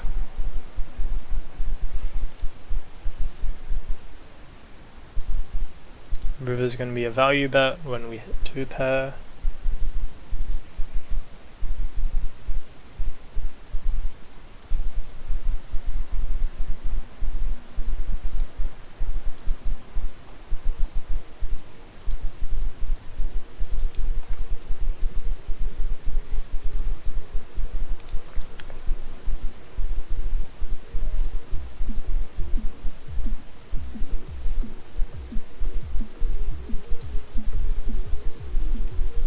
Actually thinking whether I should change the color of my tables to something like this.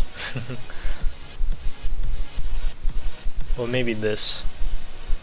Orange probably goes a bit better with... No, I like the racetrack one. Alright. This kind of makes it match the theme a bit better of the overlay.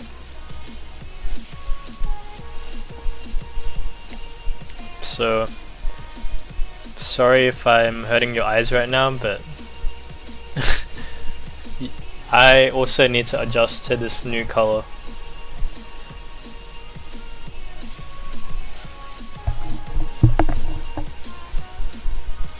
Just folding because the guy who free bet or the guy who squeezed is shorter stacks, so not gonna realize our equity very well when he has that stack size with a suited connector.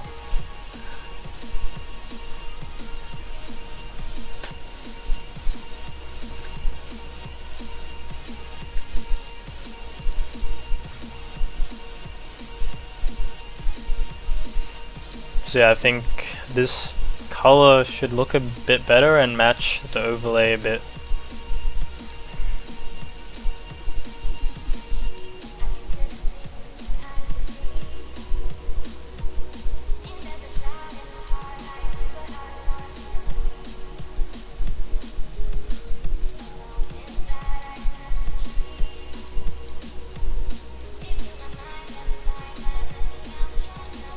Red one hurts your eyes, yeah. I like this one.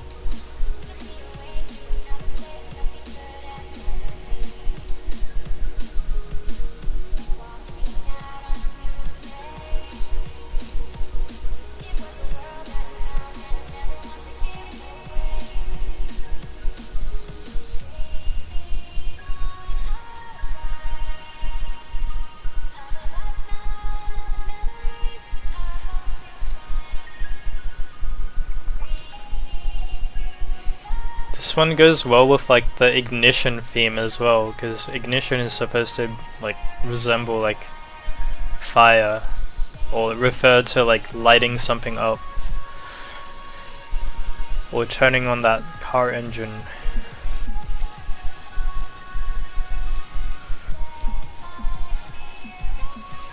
So yeah, going with the orange now, I guess. Should have done this a long time ago.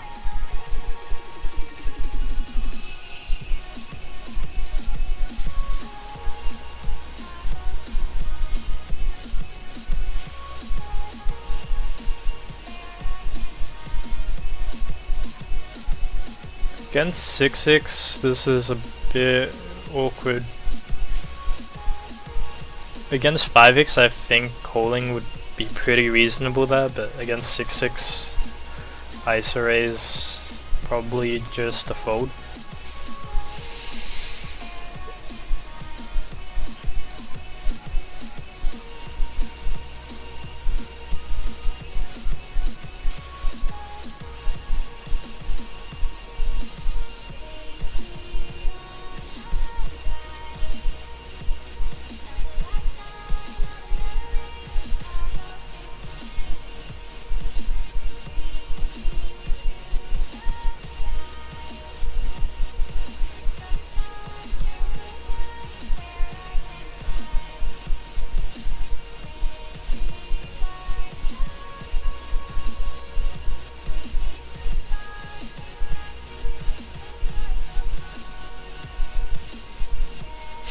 Yeah, lighting your money on fire. That's what we do when we play poker.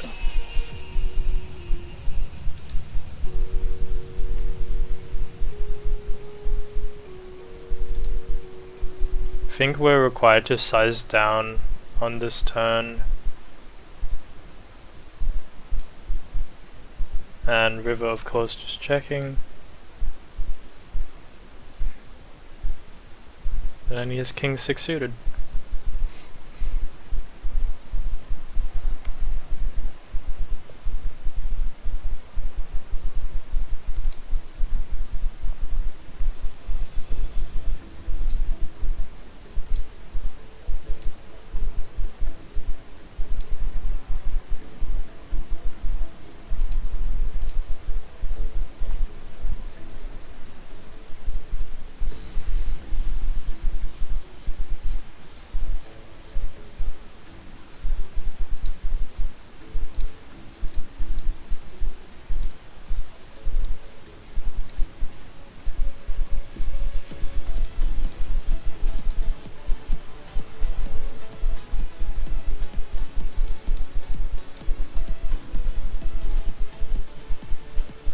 This ain't crushing, this is break even. We're up 3 buy-ins, actually. You just haven't seen that yet, because we reset the tables.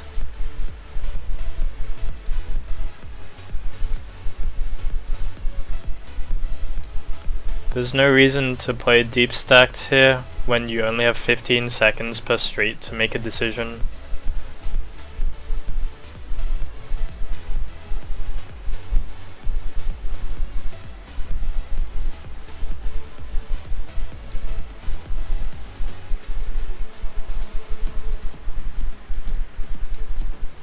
Break even poker 200-0. Great way to label the stream, if there ever was one. Let's break even at poker.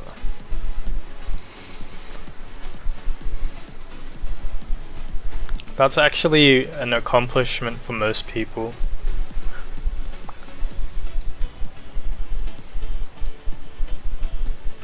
Especially at 200-0. Like, some people are happy to even just break even at micros.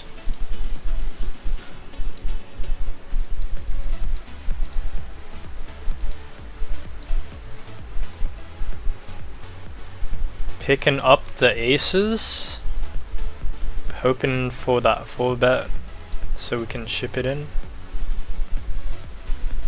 But we just get a call.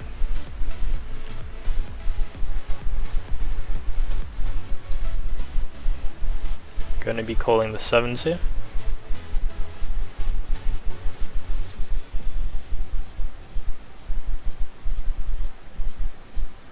And I'm gonna start off with a bet.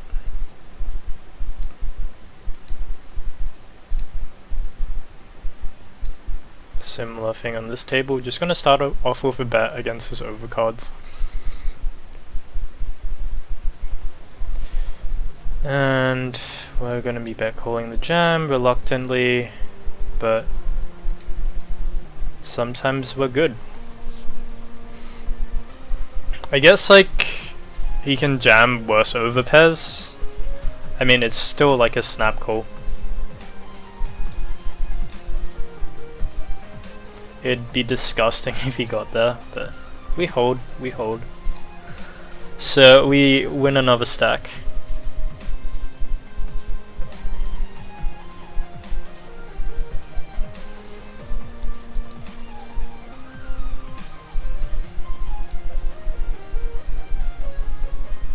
This means that we will begin sitting out very shortly on this table. Just to reset the stack back to 100 big blinds.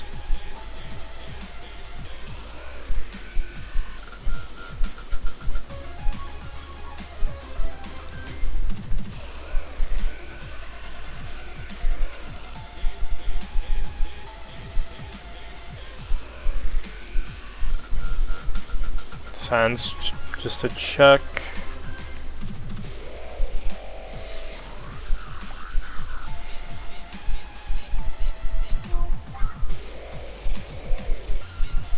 think generally cold turn fold on a bunch of different rivers, this being one of them. Not interested in bluffing him off what is likely to be a stronger range.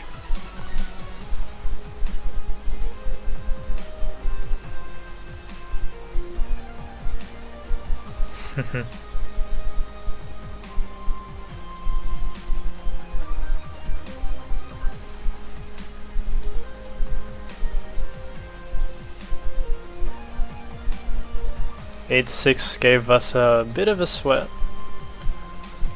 with the open ender, but we held.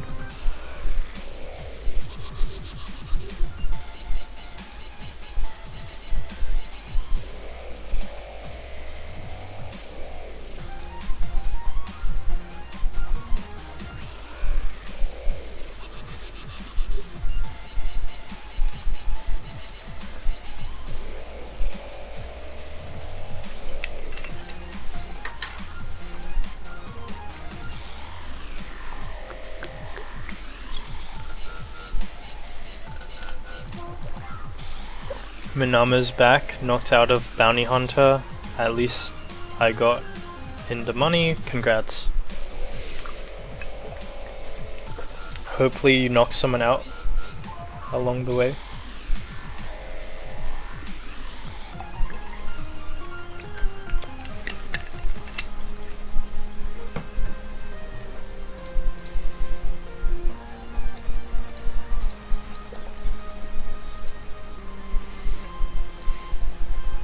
Gonna be checking the river as well.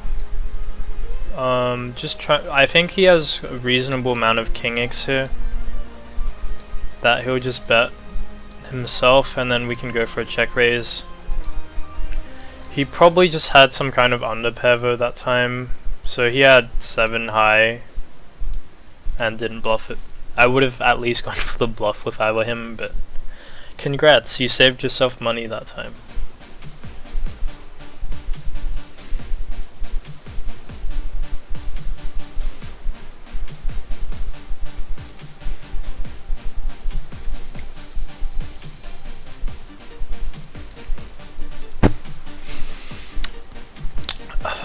The 7x ISO. This is not going to play very well out of position, but deep stacks we will be playing some of these hands as a limp call, since they will still likely be profitable. I'm gonna bet small on the turn to target his overcards. and gonna continue betting the river when we hit our straight.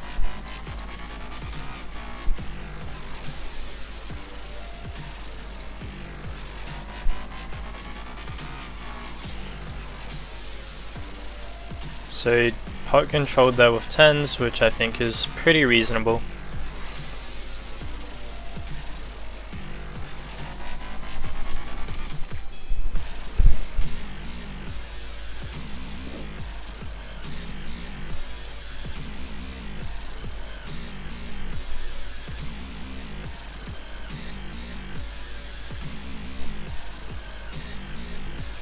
Got it in on 50 NL zone, had ace king versus kings, and I hit ace. He hits last king in the deck on the river. Ouch.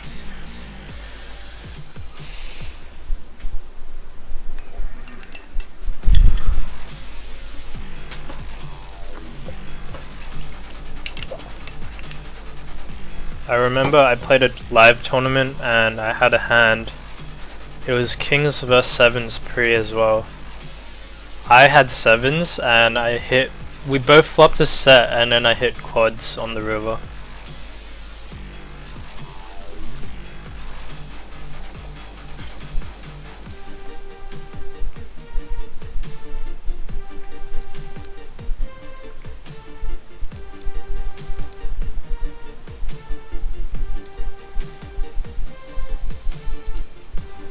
Just tripling here.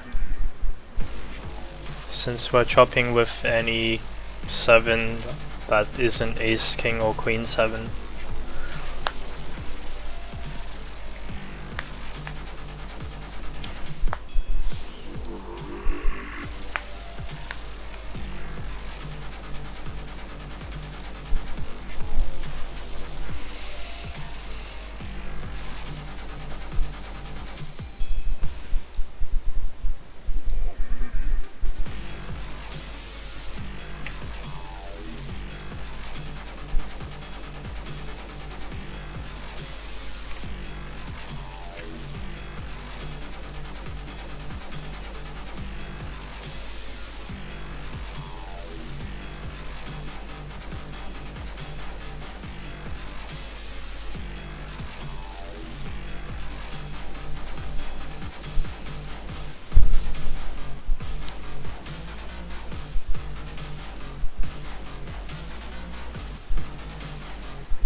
Typically a turn fold, I think, when straight's possible. If a card came,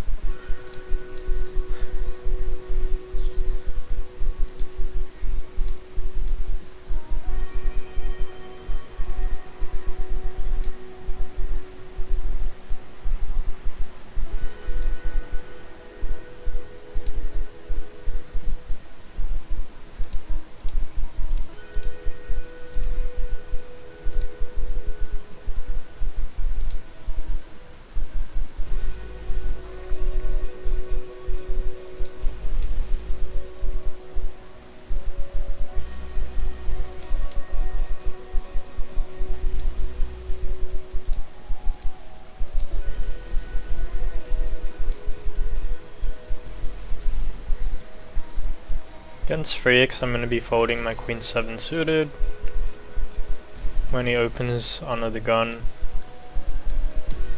It's going to be close against that sizing, but against 2.5x obviously we defend. Against 3x we defend queen 8 suited or better. So playing a bit tighter as they increase their raise sizing, which is pretty standard.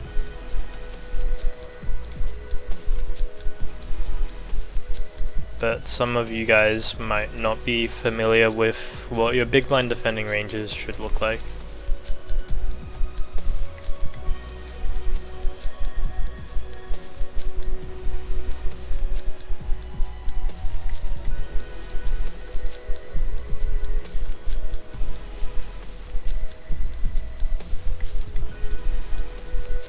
Here's a free bet from a 40 BB stack.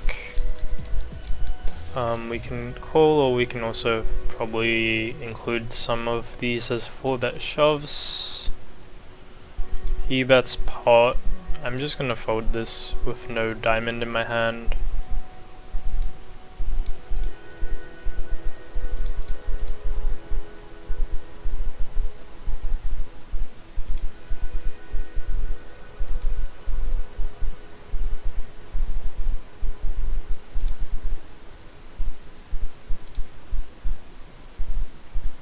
I play kings and queens before we kickers terribly.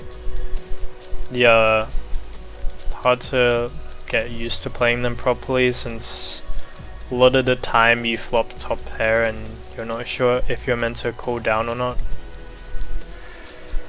This is a pretty interesting situation with second pair. I think without any backdoors here, given his stack size, I'm going to just lean towards folding, especially when the cold core range there will connect pretty well with that board once we raise over a limp.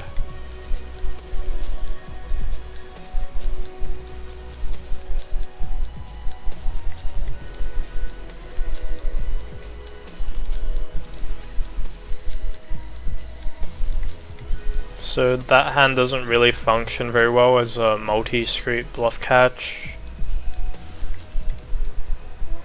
against a opponent that's very likely to just continue barreling into us. So rather than having to fold this a later street, we're just gonna fold it on the flop since we don't know how he's playing. And we can only really make the assumption that if he's betting that way, he's likely to continue barreling very often, especially given how dynamic that board texture is.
Just gonna bet the turn here with our gut shot. And river, I think we're probably not getting many hands to fold if they called the turn. So I'm just gonna check and give up.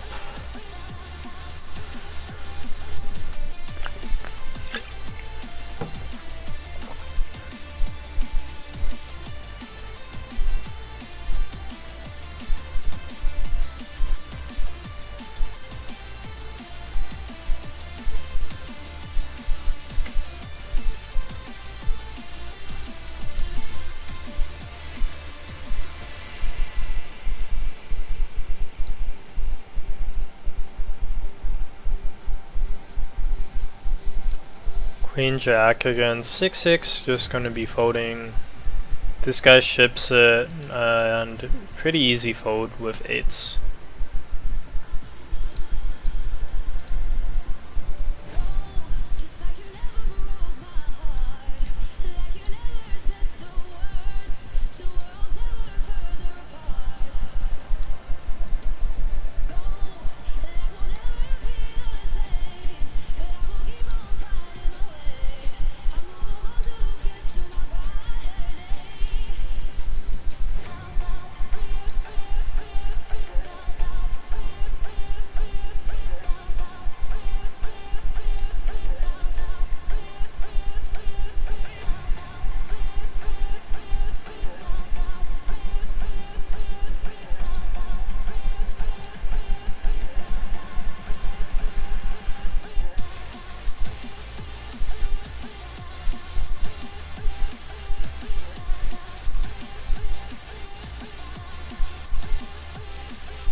I don't think we get very straights with this hand, so I'm just gonna check.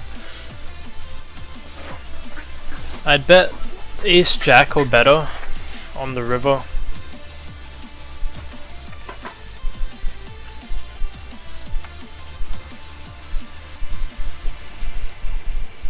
What is your win rate, BB per 100? Thanks for asking. I think I get this like every session.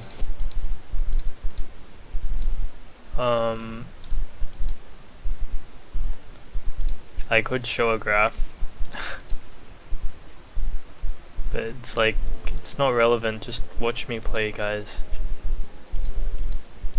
Sometimes, if you want to look at my results, just go and check out my blog on Raise Your Edge. You can kind of see how I've developed over time as a player through that.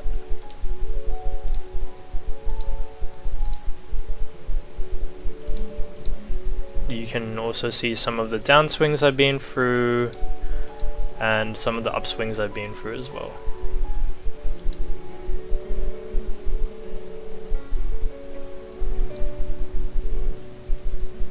I think river, obviously a check. Turn is already kind of close with the pair on the board, like the queens on the board.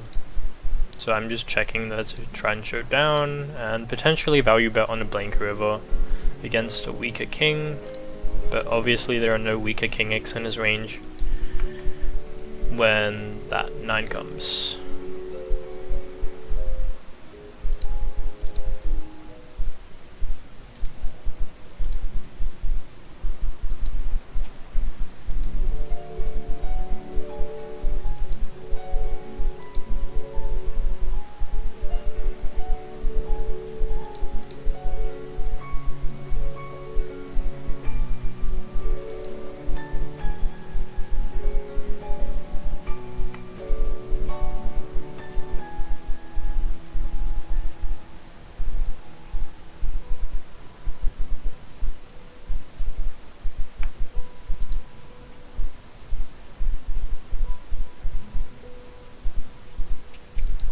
Could squeeze this or play this just as a call. Reason I'm leaning towards call is because he's shorter stacked. So it can get kind of awkward if you free bet, or if you squeeze this and then he jams on you, since you're gonna end up in a marginal spot where you probably have to call off, but you're not happy about it. How do you determine your post-flop bet sizing with top pair? Depends on the board and the ranges and how they look. And also depends on which kicker we have. Sometimes you can bet pretty big, sometimes you just bet small. So we saved money against ace queen by not squeezing the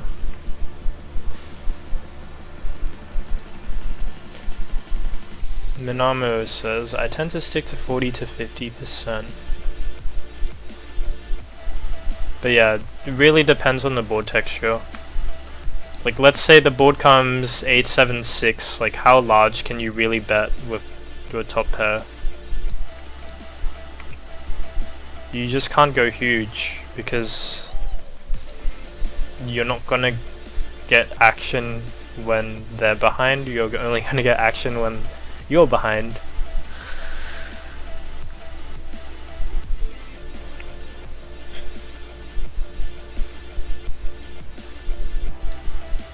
What was the reason for the upswing after 20k hands?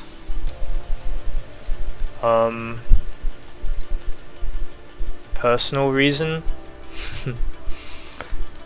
I guess it's like I'm comfortable saying it. Had a breakup with my girlfriend, and generally when that kind of stuff happens, like emotions can get to you. I think I kind of got past that pretty quickly, but I was forced to basically just deal with it and all the emotions head on. So that's just something that it's something I learned how to do, I guess. I'm over it now. But it was tough. It was tough. So basically I just, like, what I did was I realized I still need to play poker, so I moved down. Okay, here, this, even though we have a straight, I'm gonna fold this because he's probably not value betting a straight for that sizing. Like, okay, maybe he'll fold us occasionally off a chop, but usually he's not bluffing enough there, so we're calling to chop or we're beat against a boat, so just going with the hero fold there.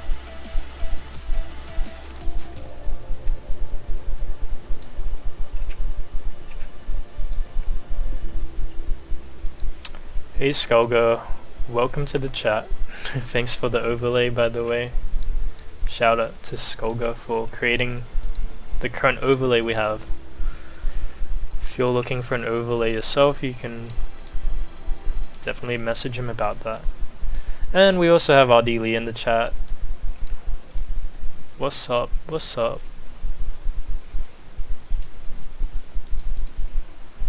Everyone joining into the chat right now.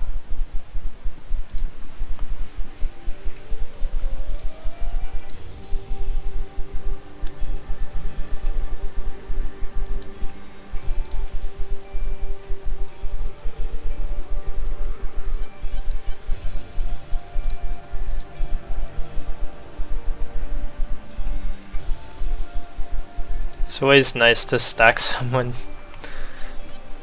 regardless of if you like or don't like them.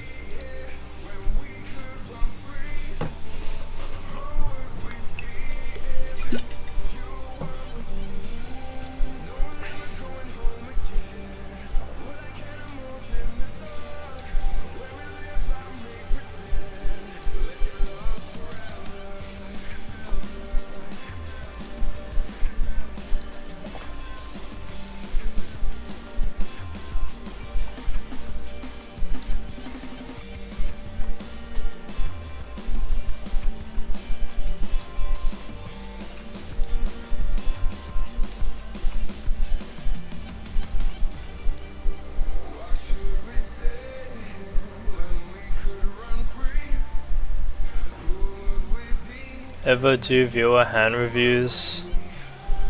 Haven't done that yet. I mean, we could do a session like that on stream where you guys all just send me your hands, but that's more like coaching for me. Triple barreling, of course, with the 9, expecting deuce 6 to call. I think with the backdoors we can float this. We have backdoor, straight draw, and flush draw, and 2 overs, so can use this as a potential hand to float. And now we just fold the turn.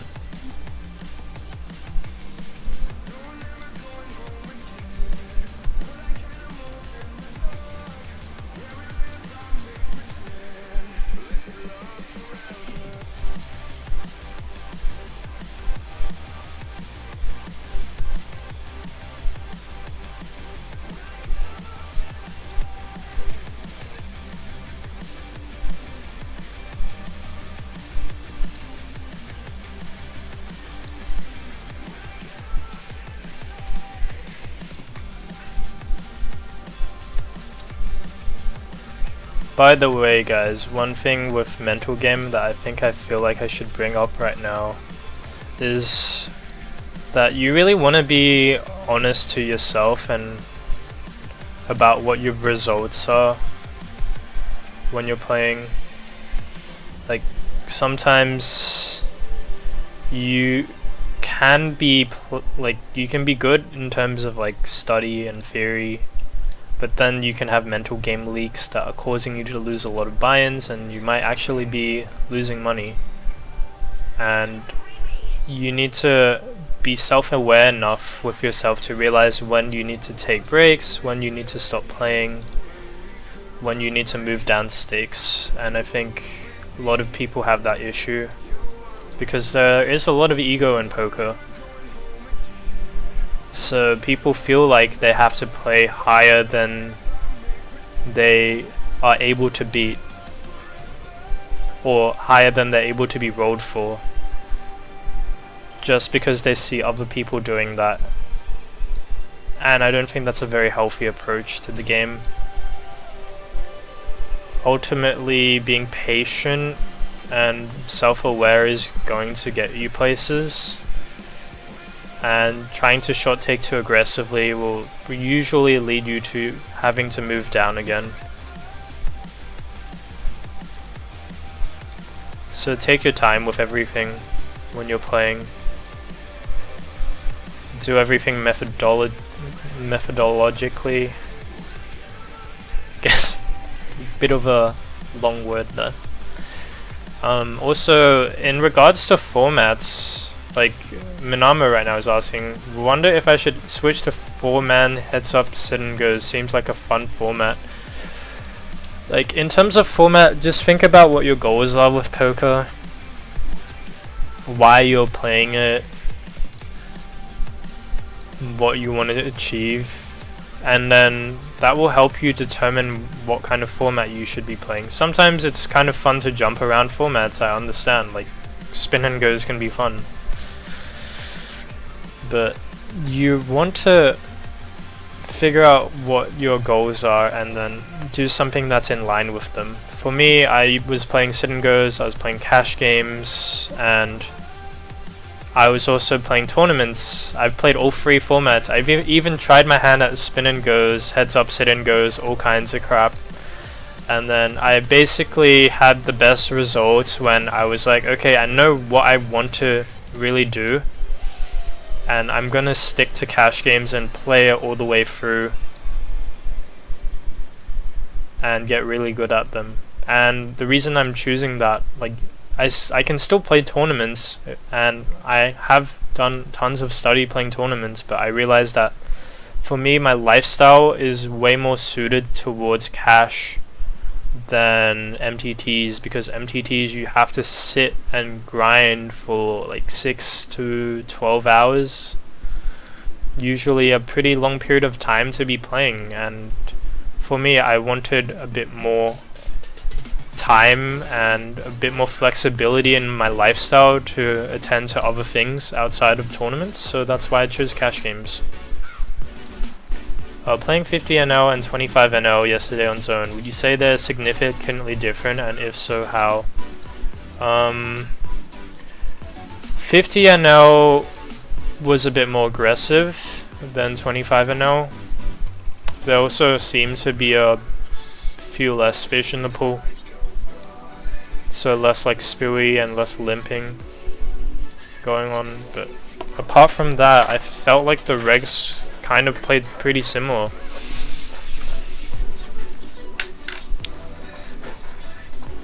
Being able to beat everyone heads up seems like a cool thing. I'm way too tedious for long-term cash grinding.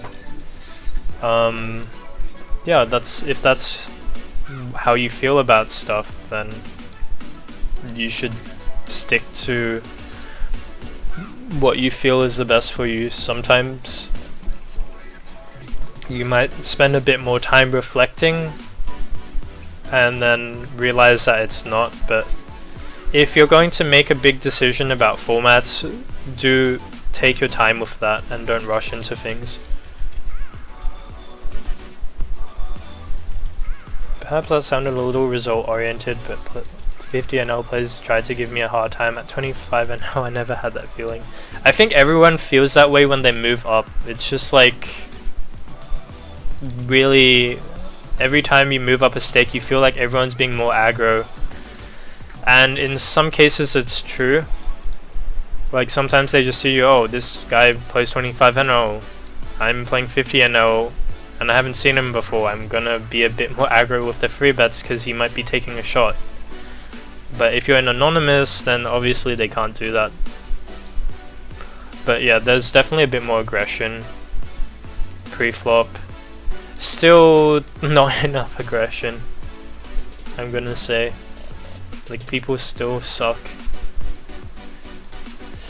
Against this sizing, we don't really want to call. We don't need to jam this, so I'm just gonna fold it.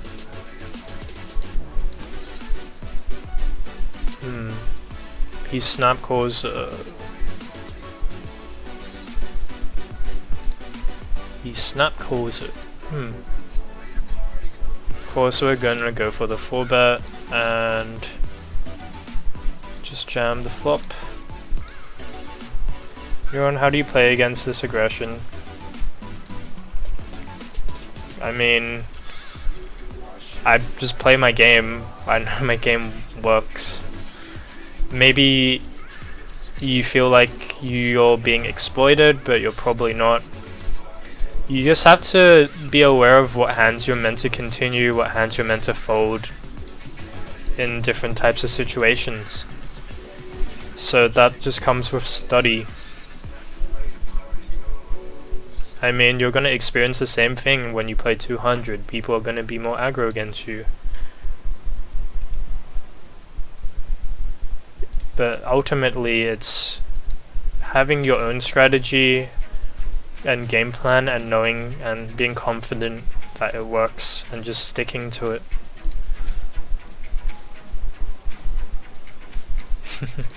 Manamo says, I'm so unpredictable, even I don't know what I'm doing. That's not where you want to be. You want to be quite aware of what your ranges look like in different situations.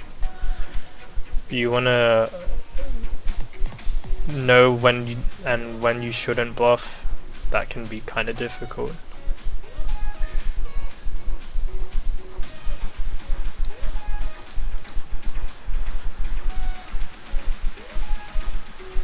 But yeah, just gotta practice that.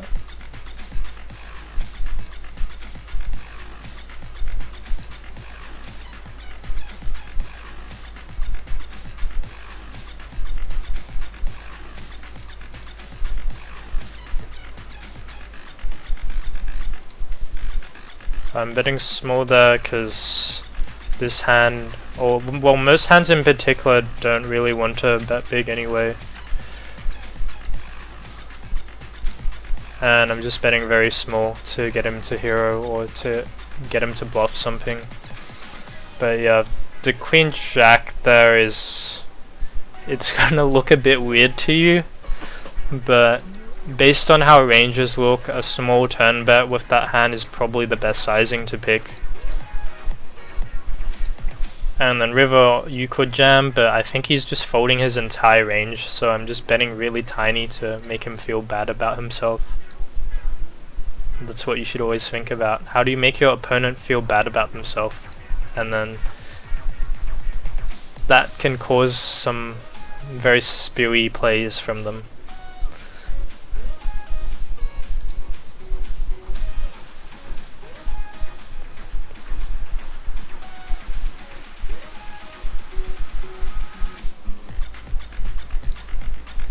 Typical river spot where I'm going to be bluffing pretty often on the 4 to straight. I feel like my game, just because so based around crushing 25 NO, that's totally a different game than 50 NO. Well, part of it, yeah, is understanding what the population tendencies in your pool are, which will probably take a bit of time to adjust to. But once you get the hang of how people are playing kind of figure out what their ranges look like, then you'll be able to adjust.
I think reg tables are quite different to zone, so I wouldn't be surprised if you're beating 25 NL zone, you can probably beat 50 NL reg tables.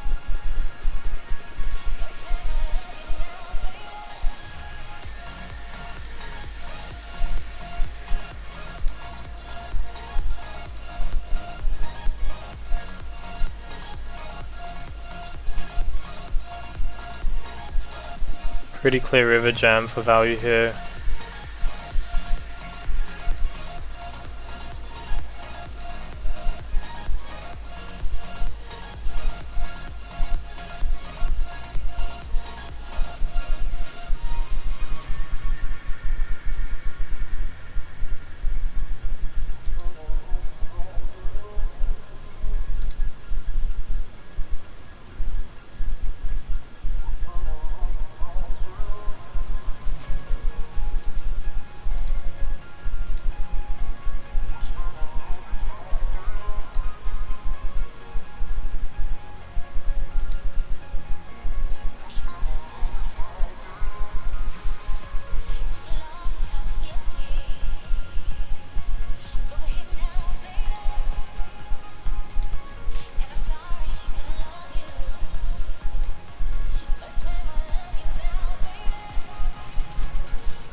Merlin always needs to see someone back everything up with a graph.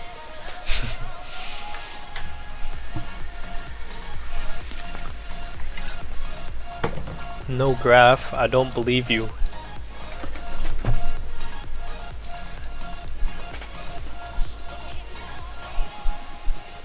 I'm not sure if Merlin even sounds like that, but yeah.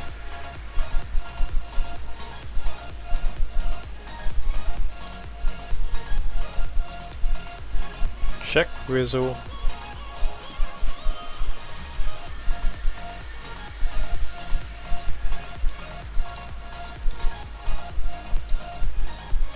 And giving up the river.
Yeah, it's definitely a transparency thing.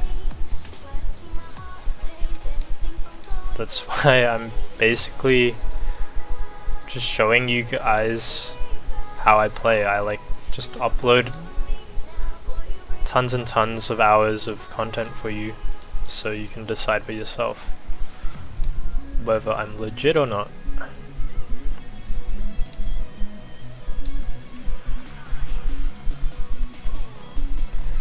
Bit of an interesting dynamic here once he min 3-bets.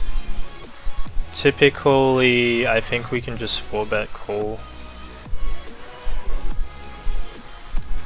It's pretty standard at this kind of stack size to be stacking off in these positions with that hand. We actually hit a runner, so we win the flip. Running a bit above EV.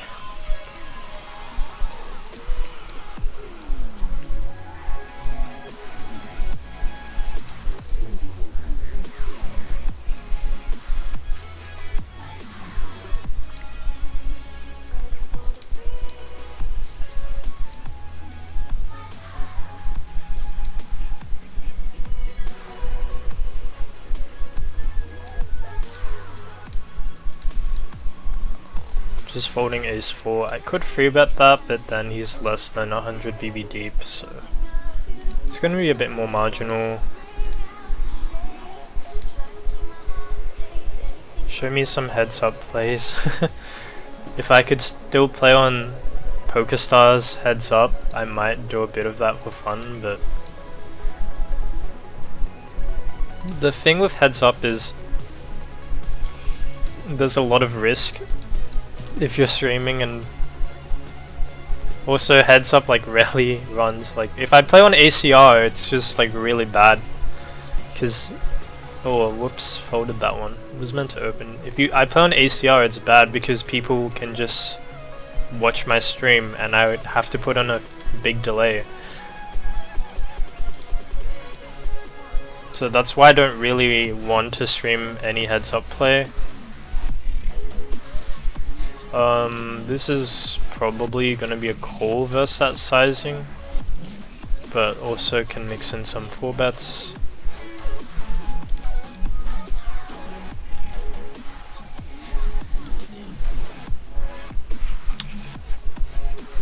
Okay.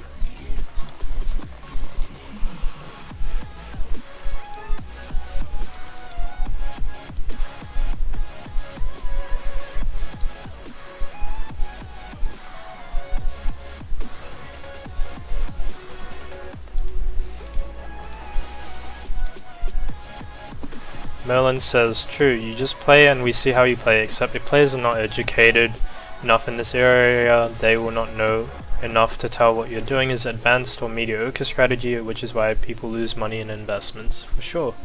For sure.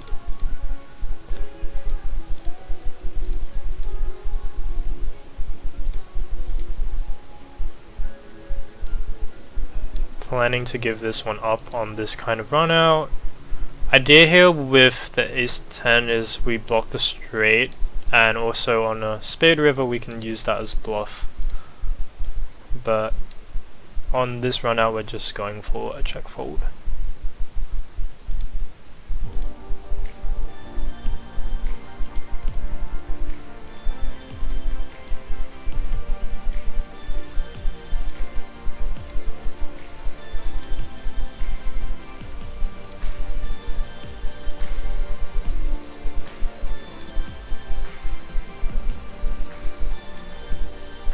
Of course, the ace-10 also has some showdown value, so you could play that in a more passive way and check the turn.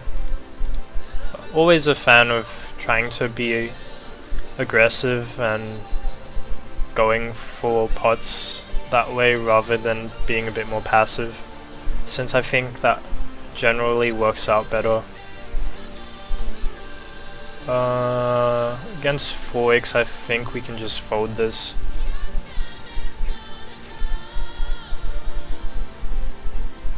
The graph don't lie, the number don't lie. I think people can fake graphs though.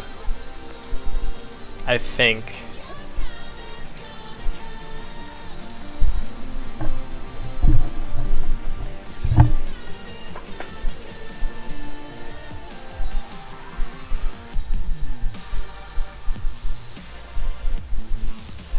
gonna call this one. He's a bit deeper, there's a fish limping under the gun.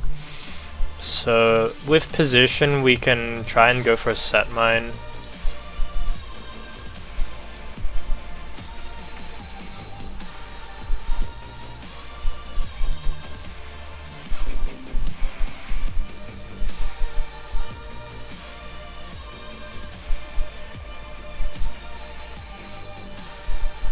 Kind of interesting to think about what we want to do here.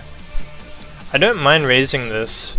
King's here with the spade. I'll check back on this kind of monotone board occasionally and bet some of my weaker overpairs.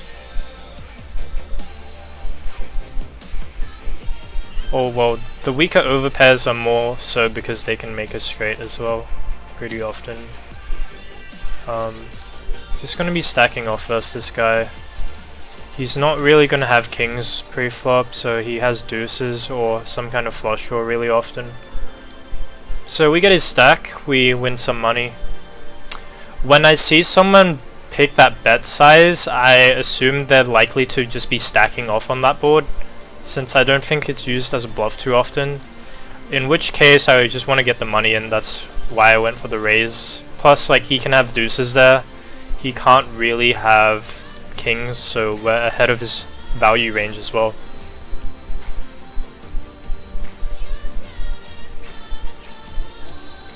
The Palmer says you can delete individual hands, so yes, you can fake easily. Yeah, like, personally, like a long time ago, I used to do that when I sucked at the game. There would be hands that I just like punted and I wouldn't like to look at them myself, so I think most people do that. They start deleting their databases, resetting their databases when they're playing. I think I did a lot of that in the past when I was a rookie. And eventually I developed a bit more self-awareness. I realized that that kind of behavior wasn't really serving me in any particular way, except for ego protection, really. And that's really all it is, guys. It's you trying to protect your ego, trying to protect you from feeling bad about yourself. But once you start to come to accept what your results are and start to try to improve, that's when you start to grow. So if you're doing that right now and you're a person watching the stream, then just realize that that's not really serving you.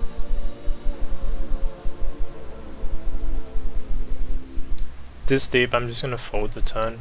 We could actually even just check, because what's going on? By the way, I'm gonna sit this one out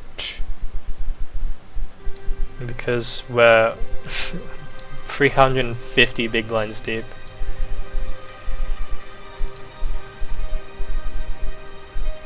Oh yeah, there's people who fake graphs to sell coaching or to try to get a stake as well. That's a thing.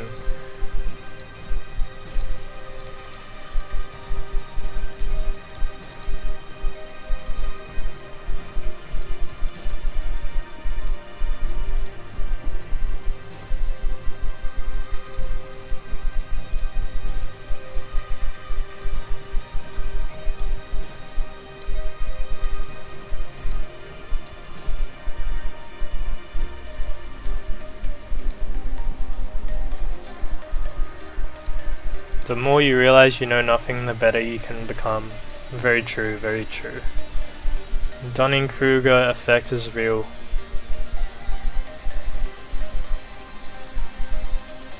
No one says you're a villain, Melon. No one says you're a villain. You might feel that way, but you're not being perceived that way. Or maybe you are, but the thing is, you have no way of knowing that for sure. Because right now we're just talking in a chat, and the way that you interpret things like text can easily be incorrect or a misinterpretation.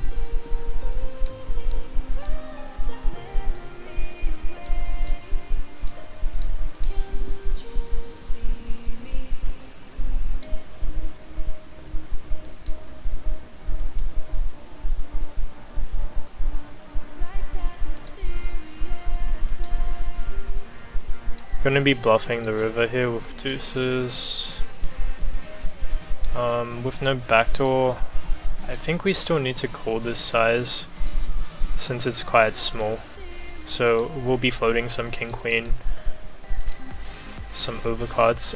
River, I'm bluffing to fold out jack x hands like queen jack. Unfortunately, we didn't get that hand to fold, and here we're just folding the turn now. Minamo says, pretty sure Melon is just selling hand data.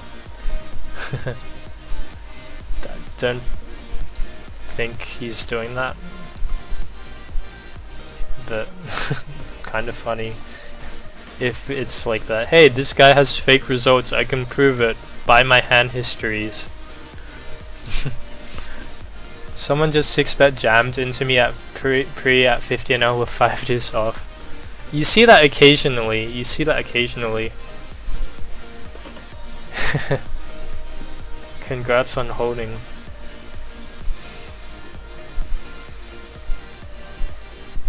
On these kind of boards, I will be check raising some of these second pair with backdoor straight and flush draw.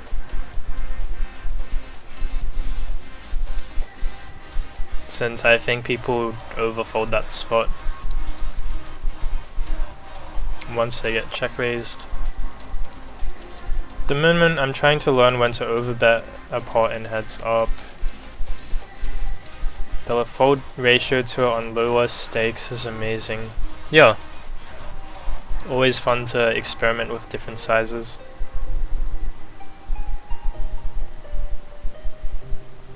Merlin says he needs to make a living somehow. Yeah. Everyone's gonna make a living.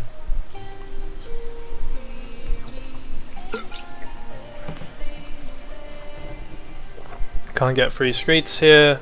Going for the flop check. Interesting. Again, just going for the raise for value. This player shouldn't really have 7-5 suited pre-flop. He can have 8s, he can have 4s, he can have overpairs. Yeah. Ooh. Face a full free bet on the flop. Just going with it. Of course, he can have 7-5, he can also have 4s, he can have 2 pair, or he can have a combo draw. River here, I'm not gonna bluff catch. He ends up having 9-5 suited, so we're running pretty good today with people just getting it in with their combo draws versus us.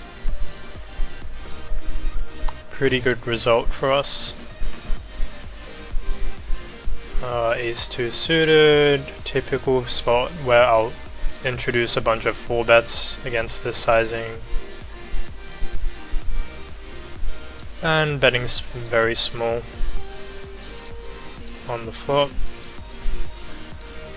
We get snap raised, and against that I'm just folding. Of course, we have a lot of strong hands that we'll continue with, so we can just fold our deuce.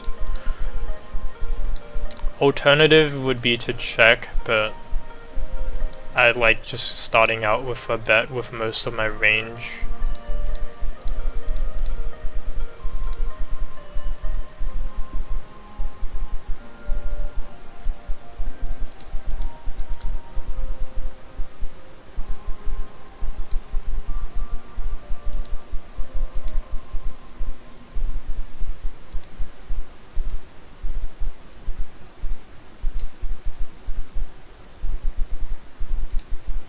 There's someone at 50 and now jamming pre every hand with 250 bigs. Whoa.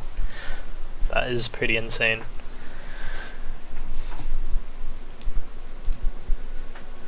maybe I need to sit the pool. But now there's guys here stacking off with, well, there's guys here calling pre with 9-5 suited. And then check raising all in on the flop, so just getting stacks. Okay, board paired twice. I don't really want to try to fold out ace high or king high with a bluff bet here, so I'm just gonna give up.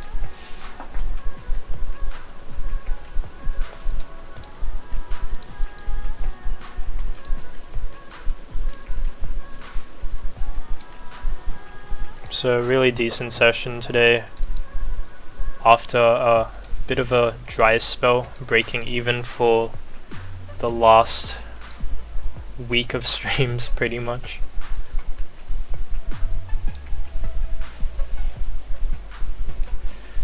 And here we just ship it at this stack size up against jacks, so we're hopefully gonna hold and collect a bit more money. Nice.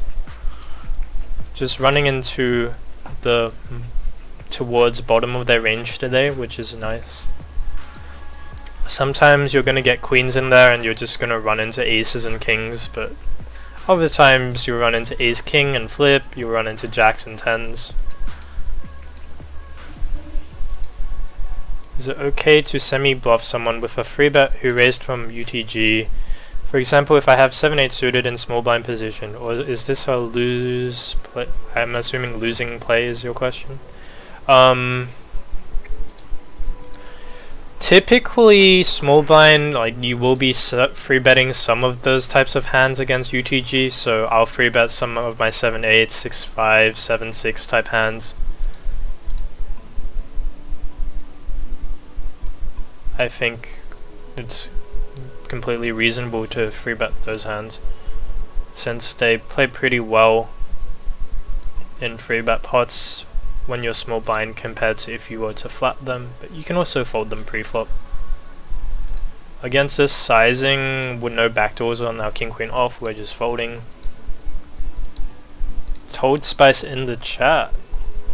I like that you changed the color of the table, kind of nice to have a change sometimes, yeah.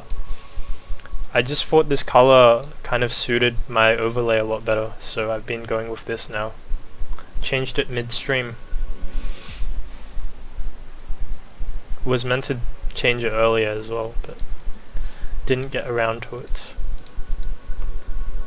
The reason I like heads up so much is because I feel I can learn so much more there as opposed to standard ABC poker crap at 6 max.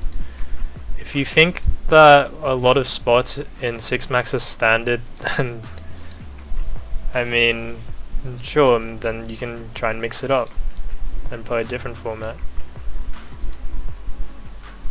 It's nice to have a change. Heads up teaches you a lot about how to play wide ranges, and I think a lot of people are pretty uncomfortable playing wide. But it can also, like, if you transition back to 6 max after playing heads up, you can start playing a bit too loose and making too light cooldowns against people. Windows wants an update. We're not going to update now. We'll do that later. Gonna be calling. I think he can bet jack this way. Okay. I would have just sized way bigger with that hand.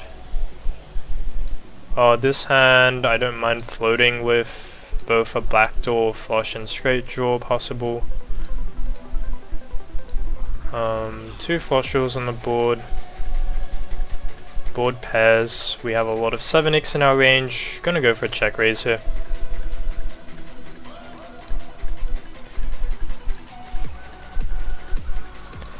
Do you use social media? Yeah, I use social media. Not like often, but I do use it still.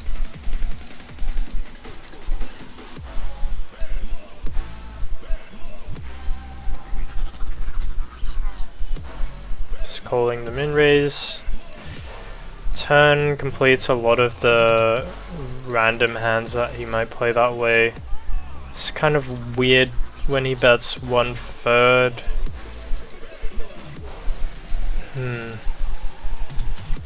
This is close. I'm just gonna fold though. I just don't think we need to continue that hand.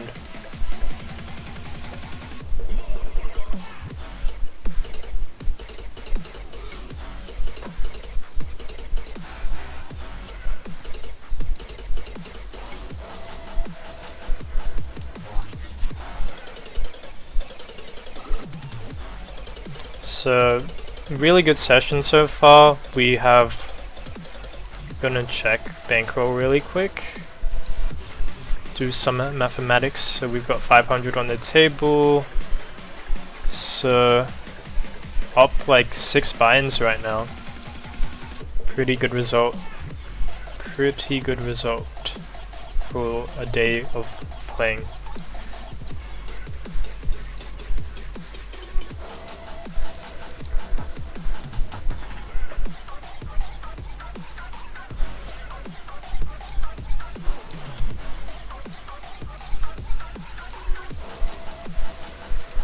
Not your typical session, but you'll get some of these occasionally. The key is to play longer when you're playing well and you're running good, and continue pushing the win, and also quit when you're not playing well or when you're down money. A lot of people are going to play a lot worse when they're running bad compared to when they're running good. Just 4-bet, 3-bet getting it in here. With queens, button versus BB, very standard play. Quads! We made quads! He had ace 10, what the hell is he doing? Oh well, get a donation. Thank you for your donation, my friend. It's always nice when the pool is looking out for you.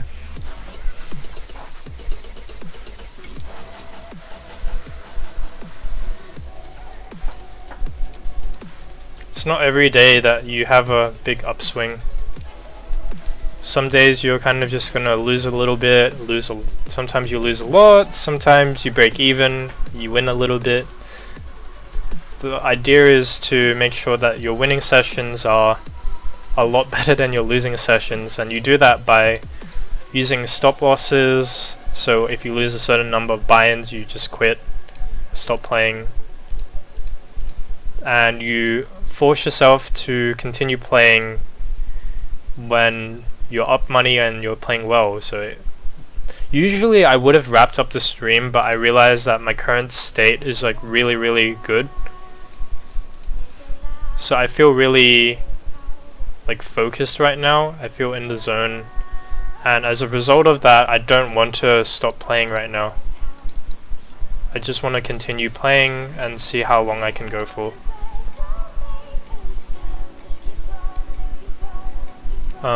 Probably want to check some kings here, given what a typical calling 4-bet range looks like. Ace queen suited, ace king offsuit, some queens, some jacks. Interesting. Just gonna try and show this one down, I think.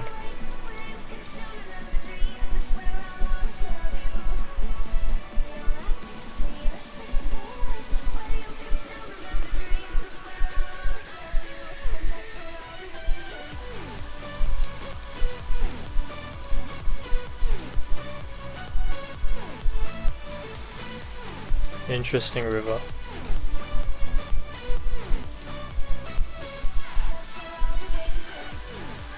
So of course if he jams, we just fold. We have hands that we can continue with that are better than this.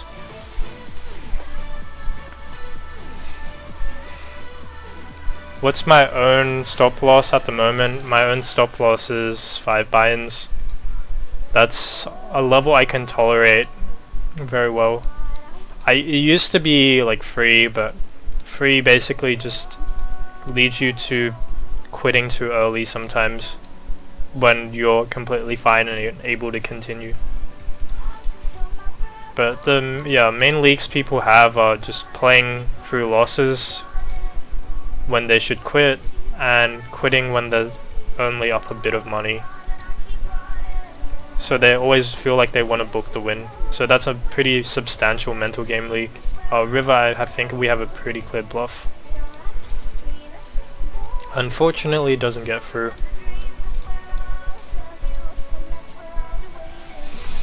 So yeah, like if you feel like you need to like quit when you win, you need to train your mindset a bit more and realize that, especially in live poker,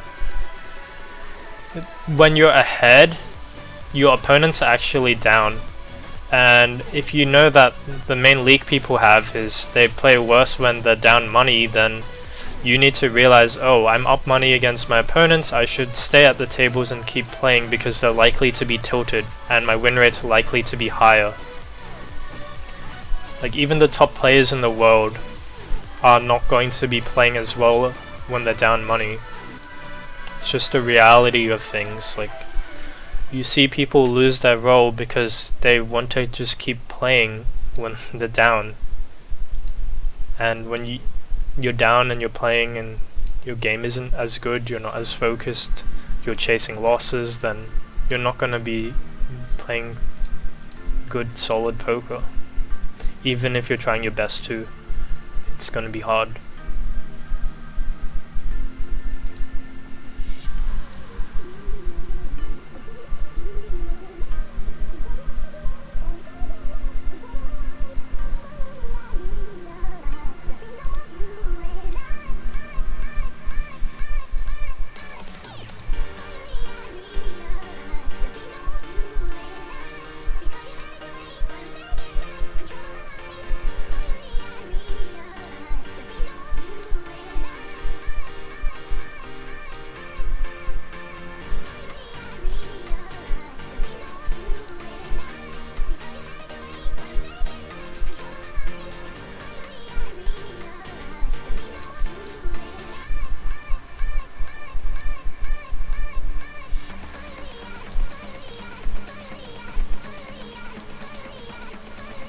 Well, I'm gonna wrap up the stream sitting out Nick's big blind.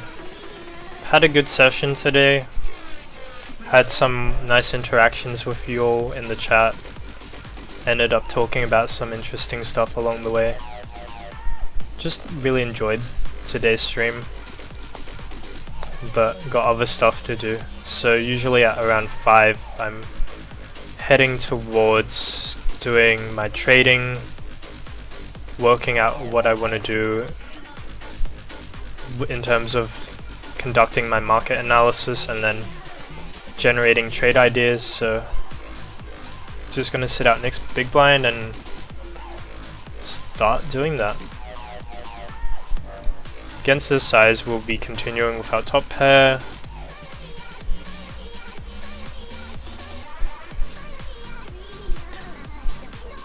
But likely folding the river if he bets again. Face a raise, so just gonna fold here. He even snap calls.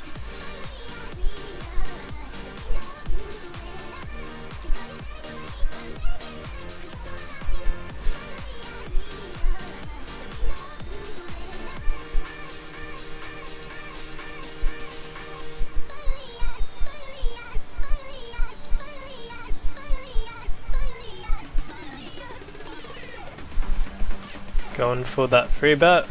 Maybe we'll get one more action hand in before we sit out. But he just folds, so we take it down. Alright guys, gonna head off now.